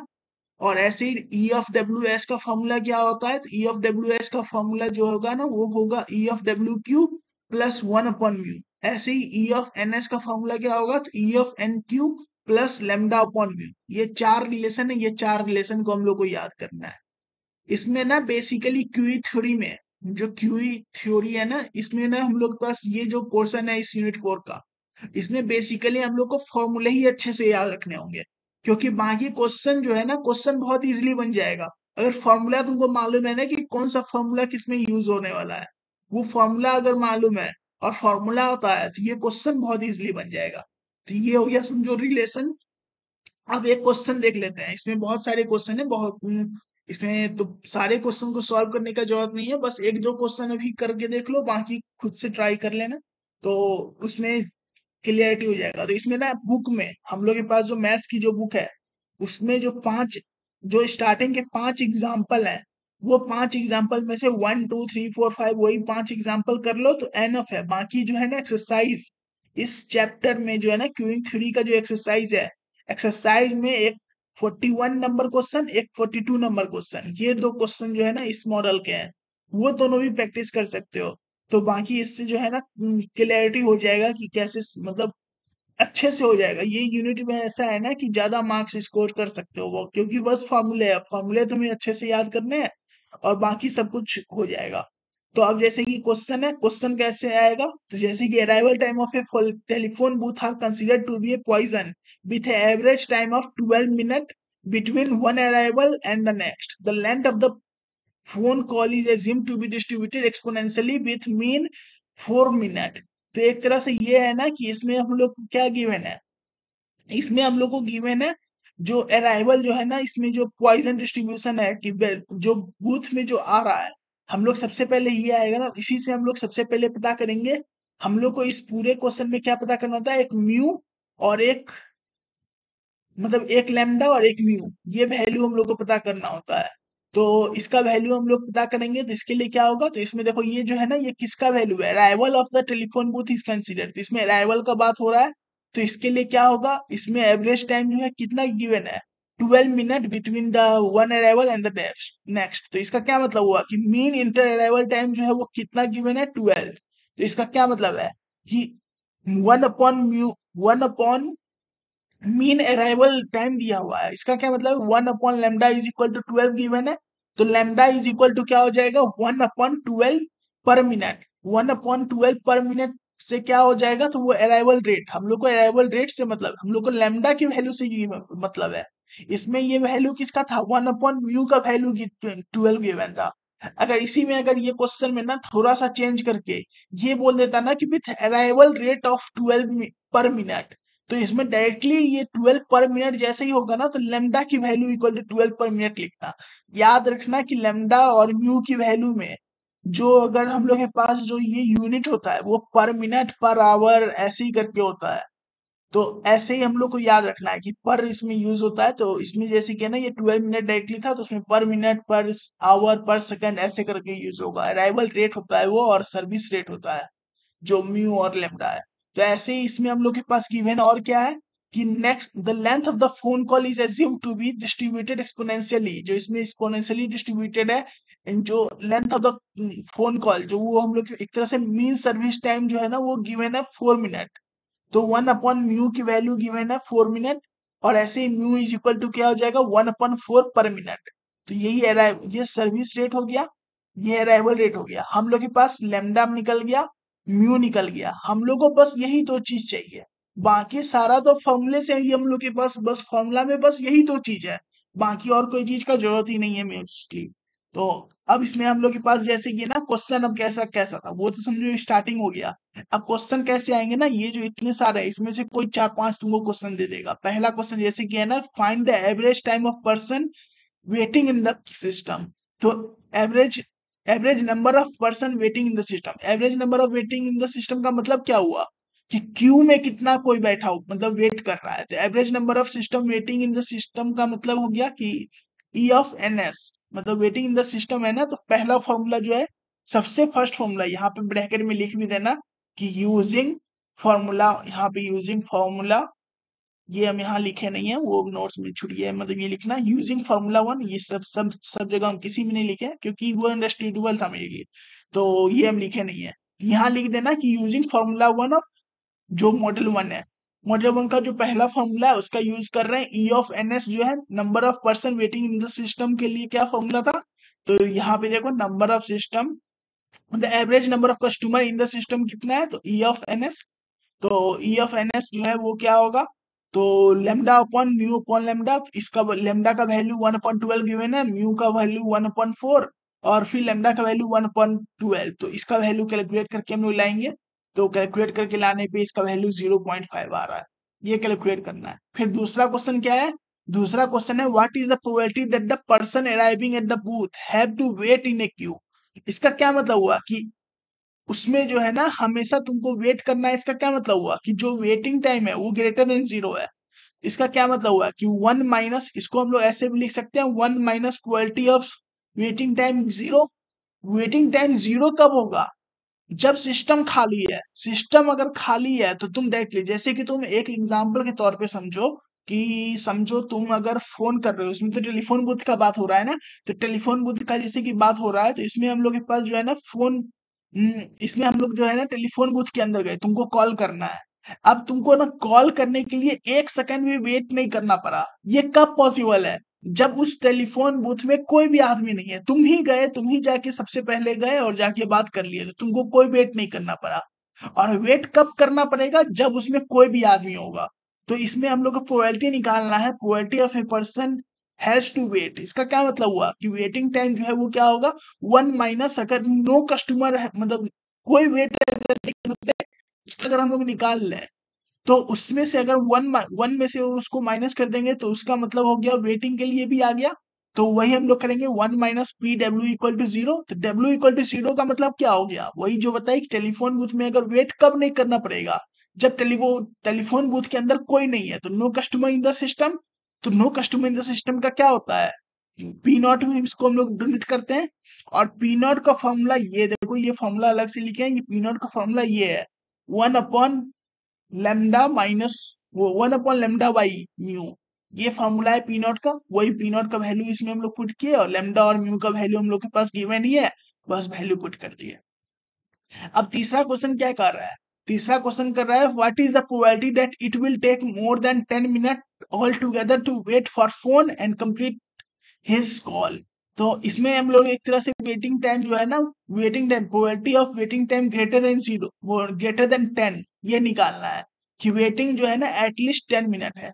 तो इसमें कौन सा फॉर्मूला लगेगा, तो इसमें देखो वेटिंग टाइम जो है वो ग्रेटर देन जो 3 था ना, ये जो फॉर्मूला था, ये जो फॉर्मूला नंबर 7 है, फॉर्मूला नंबर 7 लग रहा है।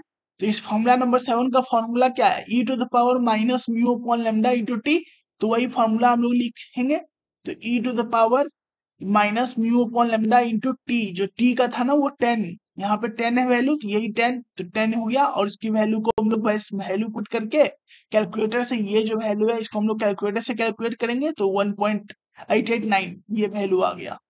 अब ऐसे ही हम लोग के पास जो है ना, अब चौथा क्वेश्चन क्या है, estimate the fraction of the day when the phone will be in use. अब इसमें हम लोग को ये बताना है ना कि फोन कब कब यूज में रहेगा, इसका फ्रैक्शन बताना है, ये कितना, एक तरह से प्रोबेबिलिटी बताना है ना कि कितना टाइम फोन यूज में रहेगा। तो इसका प्रोबेबिलिटी का मतलब क्या होगा, फोन यूज में रहेगा उसको हम लोग कैसे निकाल सकते हैं, टोटल प्रोबेबिलिटी 1 होता है, फोन यूज में रहेगा ना रहेगा इन दोनों का प्रोबेबिलिटी 1 होता है। तो फोन यूज में रहेगा इसको हम लोग कैसे लिख सकते हैं, 1 minus phone not in use. जब फोन यूज नहीं हो रहा है उसका प्रोबेबिलिटी अगर हम लोग माइनस करेंगे 1 से, तो उसमें वो निकल जाएगा कि फोन कब कब यूज हो रहा है उसका प्रोबेबिलिटी। तो उसी को हम लोग क्या लिख सकते हैं, 1 minus p naught in use का मतलब क्या, नो सिस्टम, मतलब no customer in the system, तो उसी को 1 माइनस पी नॉट, ये समझो एक तरह से वही सेम इसके जैसा ही है, बस लैंग्वेज अलग था।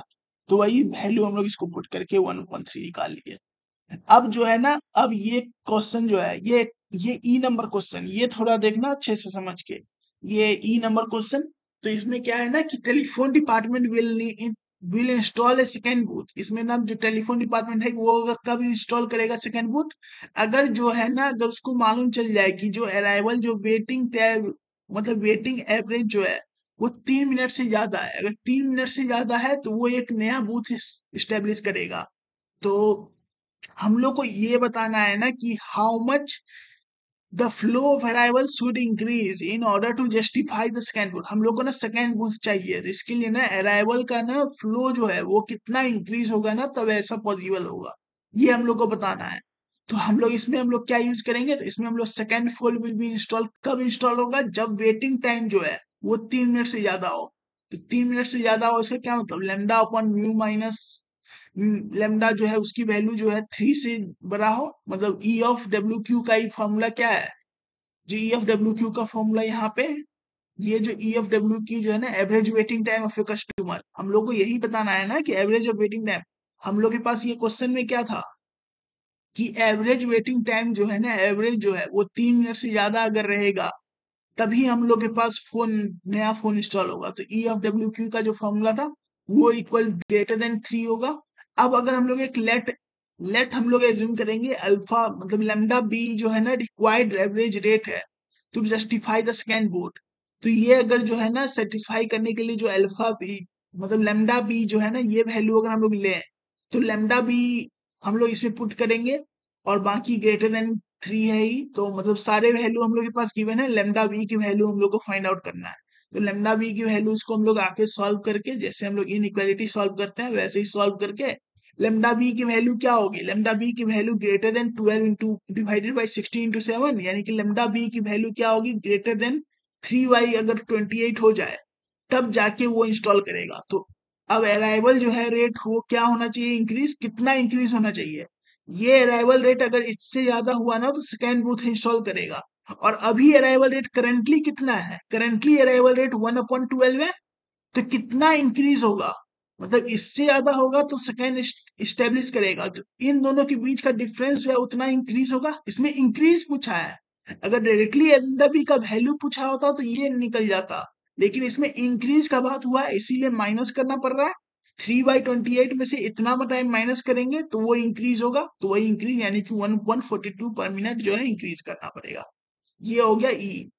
अब एफ का फॉर्मूला जो है ना ये थोड़ा कॉम्प्लेक्स है, इसको हम लोग छोड़ सकते हैं, वो नॉर्मली आता भी नहीं है। ये एफ का जो वैल्यू है ये जो है ये हम लोग के पास आता भी नहीं है, इसको हम लोग छोड़ सकते हैं।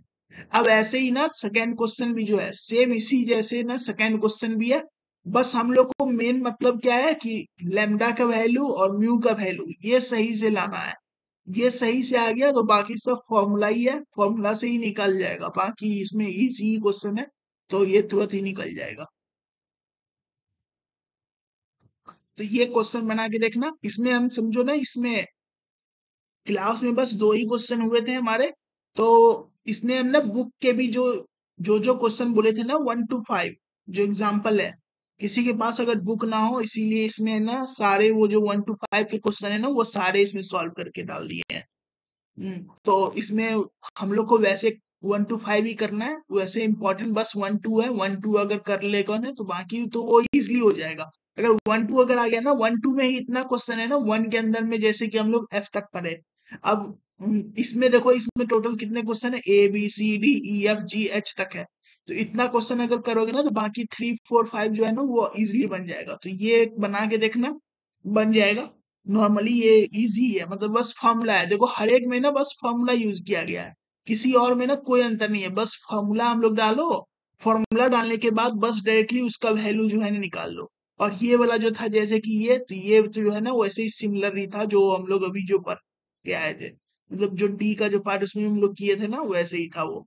इसमें भी बस फॉर्मूला ही है। बस इसमें जो है ना सारे अधिकतर ये पूरा जो क्यूइंग थ्योरी का जो पोर्शन है ना यूनिट 4 में, सारे पूरे फॉर्मूले बेस्ड पे ही है। अगर फॉर्मूला तुम्हें अच्छे से आता है और तुमको ये बात मालूम है कि फॉर्मूला कौन सा कहाँ पे यूज होगा, तो ये बहुत इजीली बन जाएगा। मेन बस वही है हम लोग को क्वेश्चन पर, और क्वेश्चन भी ना इजी आता है। ऐसा तुम्हें तुरंत मिल जाएगा ना कि फॉर्मूला को, फॉर्मूला जो है ना, पूरा फॉर्मूला पढ़ने का मतलब क्या है कि फॉर्मूला ना किसका है वो भी पढ़ना है। जैसे कि यहाँ फॉर्मूला है ना, जैसे कि ये फॉर्मूला है, जैसे कि ये फॉर्मूला है, हम लोग ये फॉर्मूला को बस ऐसे पढ़ लेते हैं, ऐसा नहीं पढ़ना है। हम लोग को पढ़ना क्या है ना कि average waiting time of a customer in the system, ऐसे करके हम लोग को पढ़ना है। तब जाके ना हम लोग को क्वेश्चन में डायरेक्टली आ जाता है। क्वेश्चन में तुमको तुम्हें देखने का भी जरूरत नहीं है, बस डायरेक्टली फॉर्मूला के बेसिस पे ही आ जाएगा। तो बस इसमें फॉर्मूला बस पढ़ लो, बाकी सारा ये इसलिए बन जाएगा। ये क्वेश्चन नंबर 2 है, क्वेश्चन नंबर 2 ट्राई करना, बहुत इजिली बन जाएगा क्वेश्चन नंबर 2 तो। और ऐसे ही क्वेश्चन नंबर 3 भी है, क्वेश्चन नंबर 3 को भी सॉल्व करके, वैसे ही क्वेश्चन नंबर 3 जो है ना ये इतना इंपॉर्टेंट नहीं है, ये वाला क्वेश्चन इतना इंपॉर्टेंट नहीं है। क्वेश्चन नंबर 4 और 5 भी जो है डायरेक्टली फॉर्मूला बेसिस पे है, डायरेक्टली फॉर्मूला यूज करो और इसको बस हम लोग सॉल्व कर लो। इसमें भी जैसे कि डायरेक्टली फॉर्मूला यूज करके डायरेक्टली सॉल्व किया गया है, इसमें भी बस फॉर्मूला यूज करके डायरेक्टली सॉल्व किया गया है। ये सारे जो है ना बस फॉर्मूले बेसिस पे हैं। तो क्वेश्चन नंबर, ये तो समझो सारे उसी के बेसिस पे फॉर्मूले थे। अब जो है ना, अब जो नेक्स्ट टॉपिक है ये लास्ट टॉपिक है इस यूनिट का। तो ये नेक्स्ट टॉपिक क्या है, तो इसमें मॉड्यूल 3 हम लोग क्या बोले थे कि 2 मॉड्यूल है, पहला मॉड्यूल और थर्ड मॉड्यूल। हम लोग के पास सिलेबस में बस 2 ही मॉड्यूल है। तो तीसरा मॉड्यूल में क्या है, तो इसमें तीसरा मॉड्यूल में ना बस अंतर क्या है पहला मॉड्यूल से, तो उसमें इन्फिनिटी था, इसमें के है, एक कैपेसिटी गिवन होगा इसमें। अब इसके ना फॉर्मूले बड़े बड़े हैं, हम लोग को ये फॉर्मूले अच्छे से 3 4 बार लिख के याद कर लेना। ये फॉर्मूले थोड़े बड़े बड़े हैं तो गलती होने की चांसेस ज्यादा है इस फॉर्मूले में, तो इसलिए फॉर्मूला। लेकिन ये एक बेनिफिट क्या बात है ना कि इसमें बस 4 ही फॉर्मूला है, तुम्हें बस 4 फॉर्मूला याद करना है। 4 फॉर्मूला याद करना है, लेकिन वो फॉर्मूले बड़े बड़े हैं। तो पहला फॉर्मूला ये है वैल्यू ऑफ पी नॉट और पी एन का वैल्यू, ये पी नॉट का वैल्यू और पी एन का वैल्यू हो गया। दूसरा फॉर्मूला है average number of customer in the system, फिर average number of customer in the queue, ये क्यू के लिए हो गया। अब जैसे कि है ना, ये average number of customer in the queue का हो गया। अब इस क्यू में ना दिक्कत क्या होगा ना कि ये जो क्यू वाला जो है ये ट्रू कब है, जब अगर ना एवरेज अराइवल रेट जो है ना अगर लेमडा हो हमेशा, तभी वो ट्रू होता है, average number of customer in the queue. तो इसको अगर हम लोग ना हमेशा के लिए ट्रू करने के लिए क्या करते हैं, एक हम लोग जेड इफेक्टिव फाइंड आउट करते हैं। जेड इफेक्टिव, ये जेड इफेक्टिव का फॉर्मूला क्या हो जाएगा, तो Z effective equal to mu into 1 - P not, ये वैल्यू होगा। अब इसी को वैल्यू से हम लोग एन क्यू निकाल लेते हैं, ये फॉर्मूला हो गया एन क्यू का जेड इफेक्टिव का यूज करके। तो ये जेड इफेक्टिव का हो गया। और अगर वैसे अगर थ्रू आउट अगर सेम है तो यही यही फॉर्मूला होता है। तो बस ये फॉर्मूला ही है। तो फॉर्मूले हम लोग के पास बस 4 ही हैं, 4 फॉर्मूले को हम लोग को पढ़ना है। पहला फॉर्मूला तो बस वही पी नॉट और फिर पी एन, ये 2 फॉर्मूले हैं। और पी नॉट और पी एन का फॉर्मूला में ना बस एक चीज देखो, अंतर क्या है, तो पी नॉट का फॉर्मूला अगर तुमको ये फॉर्मूला अगर याद हो गया है, तो पी एन का फॉर्मूला में अंतर क्या है, तो बस देखो ये एक चीज एक्स्ट्रा है, बाकी ये जो चीज है ना पूरा, ये पूरा पी नॉट ही है। ये पूरा पी नॉट ही है। तो इतना बस याद रखो, लैम्डा अपॉन म्यू के पावर में एन इंटू पी नॉट, बस ये फॉर्मूला हो गया पी एन का। और फिर average number of customer in the system, इसमें ये फॉर्मूला जो है ना, ये अच्छे से याद रखना, ये थोड़ा सबसे बड़ा फॉर्मूला यही है। तो lambda upon mu minus lambda minus K plus one into lambda minus mu into K plus one divided by one minus lambda upon mu K plus one, ये पूरा फॉर्मूला है। और इसका जो अगर म्यू, अगर lambda is equal to mu अगर होता है तो के बाई टू इसका फॉर्मूला डायरेक्टली है।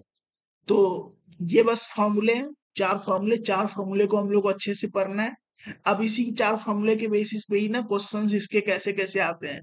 तो patient arrive at a clinic according to the Poisson distribution at the rate of 30% per our, जैसे कि 30% पर आवर है, इसी से क्या मतलब हो गया, अराइवल टाइम बोल रहा है।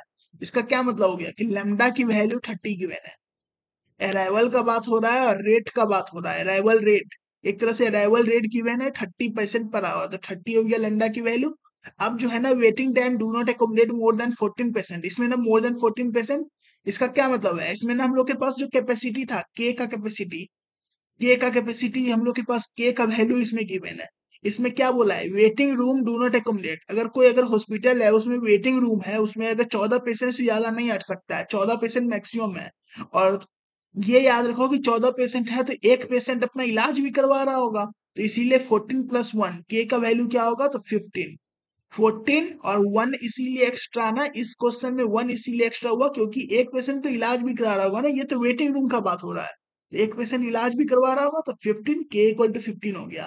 अब जो है ना हम लोग के पास एग्जामिन द टाइम पेशेंट पर, एग्जामिनेशन टाइम पर patient exponential with mean rate, इसमें मीन रेट मतलब एक तरह से ये सर्विस रेट का बात हो रहा है। सर्विस रेट इसका क्या है, तो म्यू इज इक्वल टू दिया हुआ है 20, म्यू इक्वल टू 20 इसमें गिवन है। तो लेमडा की वैल्यू मिल गई, के की वैल्यू मिल गई, म्यू की वैल्यू मिल गई।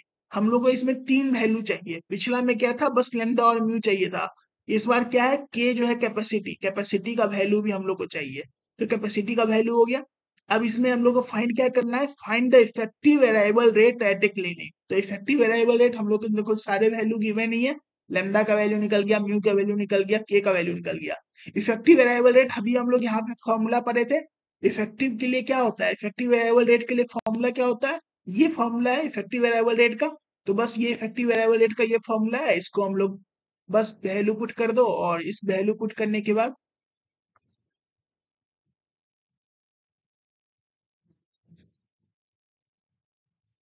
इस वैल्यू पुट करने में ना हम लोग के पास, अब ये जो वैल्यू पुट करना है, इस वैल्यू पुट करने में ना mu into one minus P not है।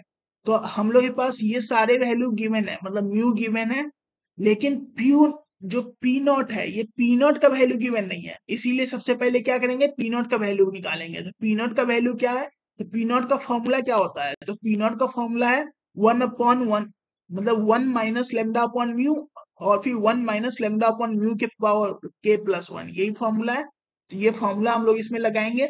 ये फॉर्मूला लगाने के बाद वैल्यू पुट करके कैलकुलेटर से हम लोग पी नॉट की वैल्यू निकाल लेंगे, ये पी नॉट की वैल्यू निकल गई। तो अब इसमें इफेक्टिव रेट का फॉर्मूला हम लोग लगा लेंगे। इफेक्टिव रेट का फॉर्मूला क्या होगा, mu upon one minus P naught, तो वो पी 20 इंटू वन माइनस ये पी नॉट का वैल्यू, तो इसका कैलकुलेटर से कैलकुलेट करेंगे और अप्रॉक्स करेंगे तो 19.98 पर आवर ये हो गया इफेक्टिव रेट। अब दूसरा क्वेश्चन क्या है, what is the probability that the arriving patient will not wait. अब विल नॉट वेट है, जैसे हम लोग पिछले में बताए थे ना कि टेलीफोन बूथ में, कि अगर विल नॉट वेट, तुमको अगर टेलीफोन बूथ में कोई वेट नहीं करना पड़े, उसके लिए प्रोबेबिलिटी क्या होगा, विल नॉट वेट का मतलब यही हुआ ना कि वो खाली है, मतलब ये क्लिनिक पूरा खाली है, तो मतलब कोई पेशेंट नहीं है, तो इसीलिए डायरेक्टली इसका आंसर क्या हो जाएगा, मतलब इसका आंसर हो जाएगा पी नॉट। मतलब पी नॉट जो है ना, डज नॉट वेट का मतलब क्या होता है, इसमें हम लोग को बेसिकली निकालना क्या था ना, विल नॉट वेट का मतलब क्या हो गया कि कोई पेशेंट नहीं है, एन इक्वल टू जीरो है, कोई पेशेंट ही नहीं है, तुमको वेट नहीं करना। कोई अगर हॉस्पिटल में जा रहे हो, तो हॉस्पिटल में तुमको कब वेट नहीं करना पड़ेगा, जब हॉस्पिटल पूरा ही खाली है, तो तुमको कोई वेट नहीं करना पड़ेगा। तो एन इक्वल टू जीरो, तो इसका वैल्यू क्या मतलब हुआ कि पी नॉट, तो पी नॉट का वैल्यू हम लोग अभी तुरंत निकाले ही थे, वही ये आंसर हो गया। अब तीसरा क्वेश्चन क्या है, what is the expected waiting time until a patient discharge from the clinic. तो इसमें हम लोग एक्सपेक्टेड वेटिंग टाइम निकालना है। एक्सपेक्टेड वेटिंग टाइम का फॉर्मूला क्या है, इस एवरेज वेटिंग टाइम जो है वो क्या है, ई एफ डब्ल्यू एस, ये फॉर्मूला है। तो ई एफ डब्ल्यू एस का फॉर्मूला है, वो फॉर्मूला हम लोग पुट करेंगे। अब ई ऑफ डब्ल्यू एस में ना 1 अपॉन ये इफेक्टिव, ये है इफेक्टिव का तो फॉर्मूला हम लोग से निकाल ही लिए थे, इफेक्टिव का ये है। और ये लेकिन इसमें एक चीज गिवन नहीं है, ई एन का वैल्यू गिवन नहीं है। तो ई एन का फॉर्मूला से हम लोग ई एन निकाल लेंगे। यहाँ पे ई एन का फॉर्मूला ये है, average number of customer, E N का फॉर्मूला। इस फॉर्मूला के बेसिस से हम लोग इसको अब सॉल्व करके निकालेंगे। तो सबसे पहले ई एन का फॉर्मूला ही निकाल के ई एन निकाल लेंगे। ई एन का वैल्यू इसमें निकल जाएगा, ये हम लोग कैलकुलेटर से कैलकुलेट करके 13% अप्रॉक्स हम लोग निकाल लिए। तो डब्ल्यू एस का फॉर्मूला क्या हो जाएगा, 1/λ डैश इंटू ई एन, यही फॉर्मूला है। बस फॉर्मूला में ये वैल्यू पुट करो। तो इसमें ना ये जो है ये ज्यादा इजी है, मतलब बाकी अगर क्वेश्चन अगर उतना हार्ड लेवल का नहीं आता है ना, इसमें बस 4 ही फॉर्मूला है। तो इसीलिए बहुत जल्दी, मतलब ज्यादा हार्ड नहीं है। बाकी उसमें तुमको 10 फॉर्मूले थे, तो 10 फॉर्मूले में तुमको देखना पड़ता था कि कौन सा फॉर्मूला कहाँ यूज करें। इसमें बस 4 ही फॉर्मूला है ना, तो ज्यादा इजिली ये बन जाता है।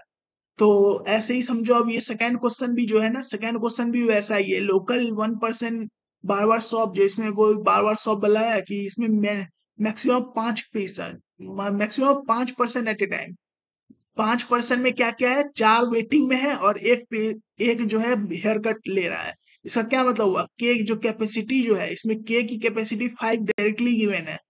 इसमें ना ऐसा नहीं होगा ना कि तुम 5+1 कर दो, क्योंकि इसमें लिखा हुआ है ना कि 4 वेटिंग, वेटिंग +1 हम लोग करते हैं। तो वेटिंग 4 है और 1 एक गेटिंग हेयर कट हो ही रहा है, मतलब सर्विस ले ही रहा है, तो के इक्वल टू 5 हो गया। अब इसमें हम लोग के पास जो है ना बार बार हेयर, मतलब customer arrive according to the Poisson distribution, मतलब इसमें अब अराइवल रेट गिवन है। अराइवल रेट गिवन है 5 पर आवर, 5 पर आवर, यानी कि lambda is equal to 5 given है। अराइवल रेट का मतलब लेमडा इक्वल टू 5। अब जो है बार बार कट जो है ना, average rate of 4 per hour है, मतलब एक तरह से सर्विस टाइम ही है, सर्विस रेट, यानी कि म्यू की वैल्यू है 4, म्यू की वैल्यू 4 गिवन है। अब इसमें क्वेश्चन में क्या क्या रहा है ना कि find the what is the percentage of time the barber is idle. Barber idle कब होगा, जब उसके पास कोई पेशेंट नहीं होगा। तो वही हम लोग इसमें निकालेंगे, बार्बर आइडल कब होगा, जब उसके पास कोई पेशेंट नहीं होगा, यानी कि पी नॉट। तो पी नॉट का वैल्यू हम लोग निकाल लेंगे। तो पी नॉट ये हो गया, पी नॉट का हम लोग ये वैल्यू निकाले।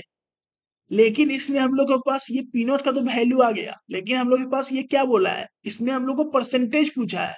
तो परसेंटेज में कन्वर्ट करेंगे इसको। तो परसेंटेज में कन्वर्ट करने के लिए क्या करते हैं, इंटू 100 से मल्टीप्लाई कर देते हैं, इसको इंटू 100 से मल्टीप्लाई करिए। तो क्या होगा, इसमें 0.08 है ना, 08 है, तो 0.08 यानी कि 8.88 है। तो 8.88 को हम लोग क्या लिख सकते हैं, 9% अप्रॉक्स लिख सकते हैं। तो वही 9% ये आंसर हो गया। अब ऐसे ही हम लोग पास what is the fraction of potential customer are turned away. Turned away कब होगा, जब जब टर्न्ड अवे का मतलब क्या हो गया कि जब उसका जो है ना टोटल नंबर ऑफ जो है एन, वो 5 हो जाए। अगर पूरा अगर भरा हुआ है, 5 का कैपेसिटी है और पांचों अगर भरा हुआ है, तब वो रिटर्न कर देगा उसको, तब वो कस्टमर जो है ना वो वापस लौट जाएगा। अगर देखेगा, जैसे ही तुम अगर कोई दुकान में जा रहे हो, कोई दुकान में जा रहे हो, वहां पे अगर तुम दुकान में देख रहे हो ना कि 10 आदमी का जगह है और 10 आदमी में से 10 अगर मतलब बैठा हुआ है, तो तुम क्या करते हो, वापस चले जाते हो ना। या तो अगर कहीं तुम अगर रुक नहीं सकते हो तो वापस ही चले जाओगे ना, वो दुकान में अब तुम घुस ही नहीं सकते, तो क्या करोगे वहां पे। तो इसीलिए इसमें हम लोग क्या होगा, टर्न अवे में क्या होगा। तो टर्न अवे का मतलब क्या कि n is greater than equal to 5। तो बस n इक्वल टू 5 का हम लोग निकाल लेंगे, तो मतलब P5 का वैल्यू निकालना है। हम लोग के पास Pn का फॉर्मूला है ना, Pn का फॉर्मूला इसमें गिवन है। इसमें Pn का फॉर्मूला जो ये गिवन है, Pn का फॉर्मूला गिवन है, इसी से हम लोग P5 निकाल सकते हैं। तो n के जगह पे 5 पुट करेंगे। Pn का फॉर्मूला क्या था, लेमडा अपॉन म्यू के पावर में n। हम बोले थे ना कि उसमें पी नॉट से, बस इसमें अब ये जो पूरा वैल्यू है ये तो पी नॉट ही है, ये पूरा पी नॉट ही है। और इसमें हम लोग को मल्टीप्लाई क्या कर रहे हैं, लेमडा अपॉन म्यू के पावर में n, n की जगह पे 5 है। बस वैल्यू को मल्टीप्लाई करो और ये आंसर निकल जाएगा। इसको कैलकुलेटर से कैलकुलेट करके निकाल लो। अब जो है ना तीसरा क्वेश्चन क्या है, expected number of customer waiting for the haircut. अब इसमें एक्सपेक्टेड नंबर ऑफ वेटिंग हम लोग, मतलब एक्सपेक्टेड नंबर ऑफ कस्टमर ही बोला है, मतलब P expected number of N Q waiting in the queue. हम लोगों के पास क्यू में कितना वेटिंग, मतलब कितना कोई वेट कर रहा है, वेट किस में कर रहा है, मतलब क्यू में कितना कोई लगा हुआ है। तो expected number of E of N Q हो गया। ई ऑफ एन क्यू का फॉर्मूला क्या है, E of n minus 1/P0, ये फॉर्मूला है। 1/P0 इसमें इसीलिए क्योंकि ये समझो वही है ना, यहाँ पे जो फॉर्मूला है बस ये फॉर्मूला है यहाँ पे। ये जो फॉर्मूला है ना इसमें लेमडा अपॉन म्यू ही है, लेमडा अपॉन म्यू को ही हम लोग 1 अपॉन पी नॉट लिख सकते हैं, इसीलिए वो फॉर्मूला यूज किए। और वो फॉर्मूला इसीलिए पी नॉट वाला ही यूज किया क्योंकि पी नॉट की वैल्यू हम लोग निकाल चुके थे, इसीलिए हम लोग को लिखना नहीं पड़ेगा, इसीलिए हम लोग किए। अब इसमें से ना हम लोग के पास कौन सा वेरिएबल नहीं गिवन है, ई एन का वैल्यू नहीं गिवन है, तो ई एन का फॉर्मूला यहाँ पे हम लोग पुट किए, ये ई एन का फॉर्मूला पुट करके ई एन का वैल्यू ये निकाल लिए, ये ई एन का वैल्यू यहाँ आ गया, और इसमें से हम लोग -1 प्लस इतना वैल्यू किए तो इसको अप्रोक्स करेंगे तो क्या होगा 2.2 कस्टमर आ गया। अब ऐसे ही हम लोग के पास चौथा क्वेश्चन है कि how much time a customer expect to spend in the barber shop, तो इसमें हम लोग के पास ना एक्सपेक्टेड टाइम जो है ना मतलब total number of waiting time जो है ना वो हम लोग को निकालना है, ईडब्ल्यू निकालना है। तो ईडब्ल्यू का मतलब क्या होगा 1 upon lambda dash into E N, ये जो वैल्यू है ई एन निकल के आया यहाँ पे, ये यही वैल्यू हम लोग के पास इसमें हम लोग को मल्टीप्लाई करके निकालना है। तो बस 1 अपॉन लैम्डा डैश का वैल्यू क्या है, लैम्डा डैश का फॉर्मूला क्या होता है mu upon 1 minus P naught, तो mu upon 1 minus P naught और इंटू ई एन का वैल्यू जो है वो क्या हो गया, ये ई एन का वैल्यू था, तो ई एन का वैल्यू इससे क्या हो गया 3.1317, 3.1317 इसको इक्वल टू क्या होगा ये 51.5 ऐसे करके ये आ गया। ये था समझो सेकेंड क्वेश्चन इसका। अब ऐसे ही इसका ये थर्ड क्वेश्चन है, इसको भी बस इसमें भी ना बस वही सारी चीज को निकालना है। ये जो थर्ड क्वेश्चन है ना ये इजी ही है, बाकी मतलब जैसे इसमें डायरेक्टली हम लोग को बस वही फॉर्मूला जो था ना जितने फॉर्मूले थे डायरेक्टली लाइन बाय लाइन सबको निकालना है। सबसे पहले पी नॉट को निकालना है, फिर दूसरा पी एन को निकालना है, उसके बाद क्या करना है ई एन को निकालना है, उसके बाद ई ऑफ एन क्यू निकालना है, फिर उसके बाद ई ऑफ डब्ल्यू एस निकालना है और ई ऑफ डब्ल्यू क्यू निकालना है। जो चार फॉर्मूले थे ना चार में टोटल 5 फॉर्मूले हुए एक तरह से, तो वो सारे फॉर्मूले को बस हम लोग को निकालना था, बस वही इसको निकालना था, बस इसको निकाल के देख लेना, ये ये क्वेश्चन बन जाएगा। तो बस ये यूनिट में बस इतना ही है। इस यूनिट में इस यूनिट में समझो ना ज्यादा हार्ड नहीं है, बस तुमको फॉर्मूला अच्छा से याद रखना है क्यूइंग थ्योरी में स्पेशली। बाकी एफ डिस्ट्रीब्यूशन सब में तो समझो हम लोग के पास बस ये बताना होता है ना कि सही है या गलत है, ऐसा ही कुछ हम लोग को बताना होता है, तो उसमें तो थोड़ा बहुत गलती चलता है, मतलब पूरा वैल्यू एक्यूरेट सही भी नहीं भी हो ना फिर भी थोड़ा बहुत चल जाता है। इसमें हम लोग को बस पूरा फॉर्मूला है क्योंकि इसमें आंसर की में बस डायरेक्टली आंसर होगा, तो इसमें हम लोग को अच्छे से फॉर्मूला देखना है, तो ये हम लोग इसको सॉल्व करेंगे ऐसे। तो ये था समझो पूरा टोटल यूनिट 4। अब यूनिट 5 तो हुआ नहीं है अभी हम लोग में, तो यूनिट 4 तक का ये है समझो। यूनिट 5 का जब अगर हो जाएगा हमारे में तो वो हम कंप्लीट करके डाल देंगे यूनिट 5 का भी।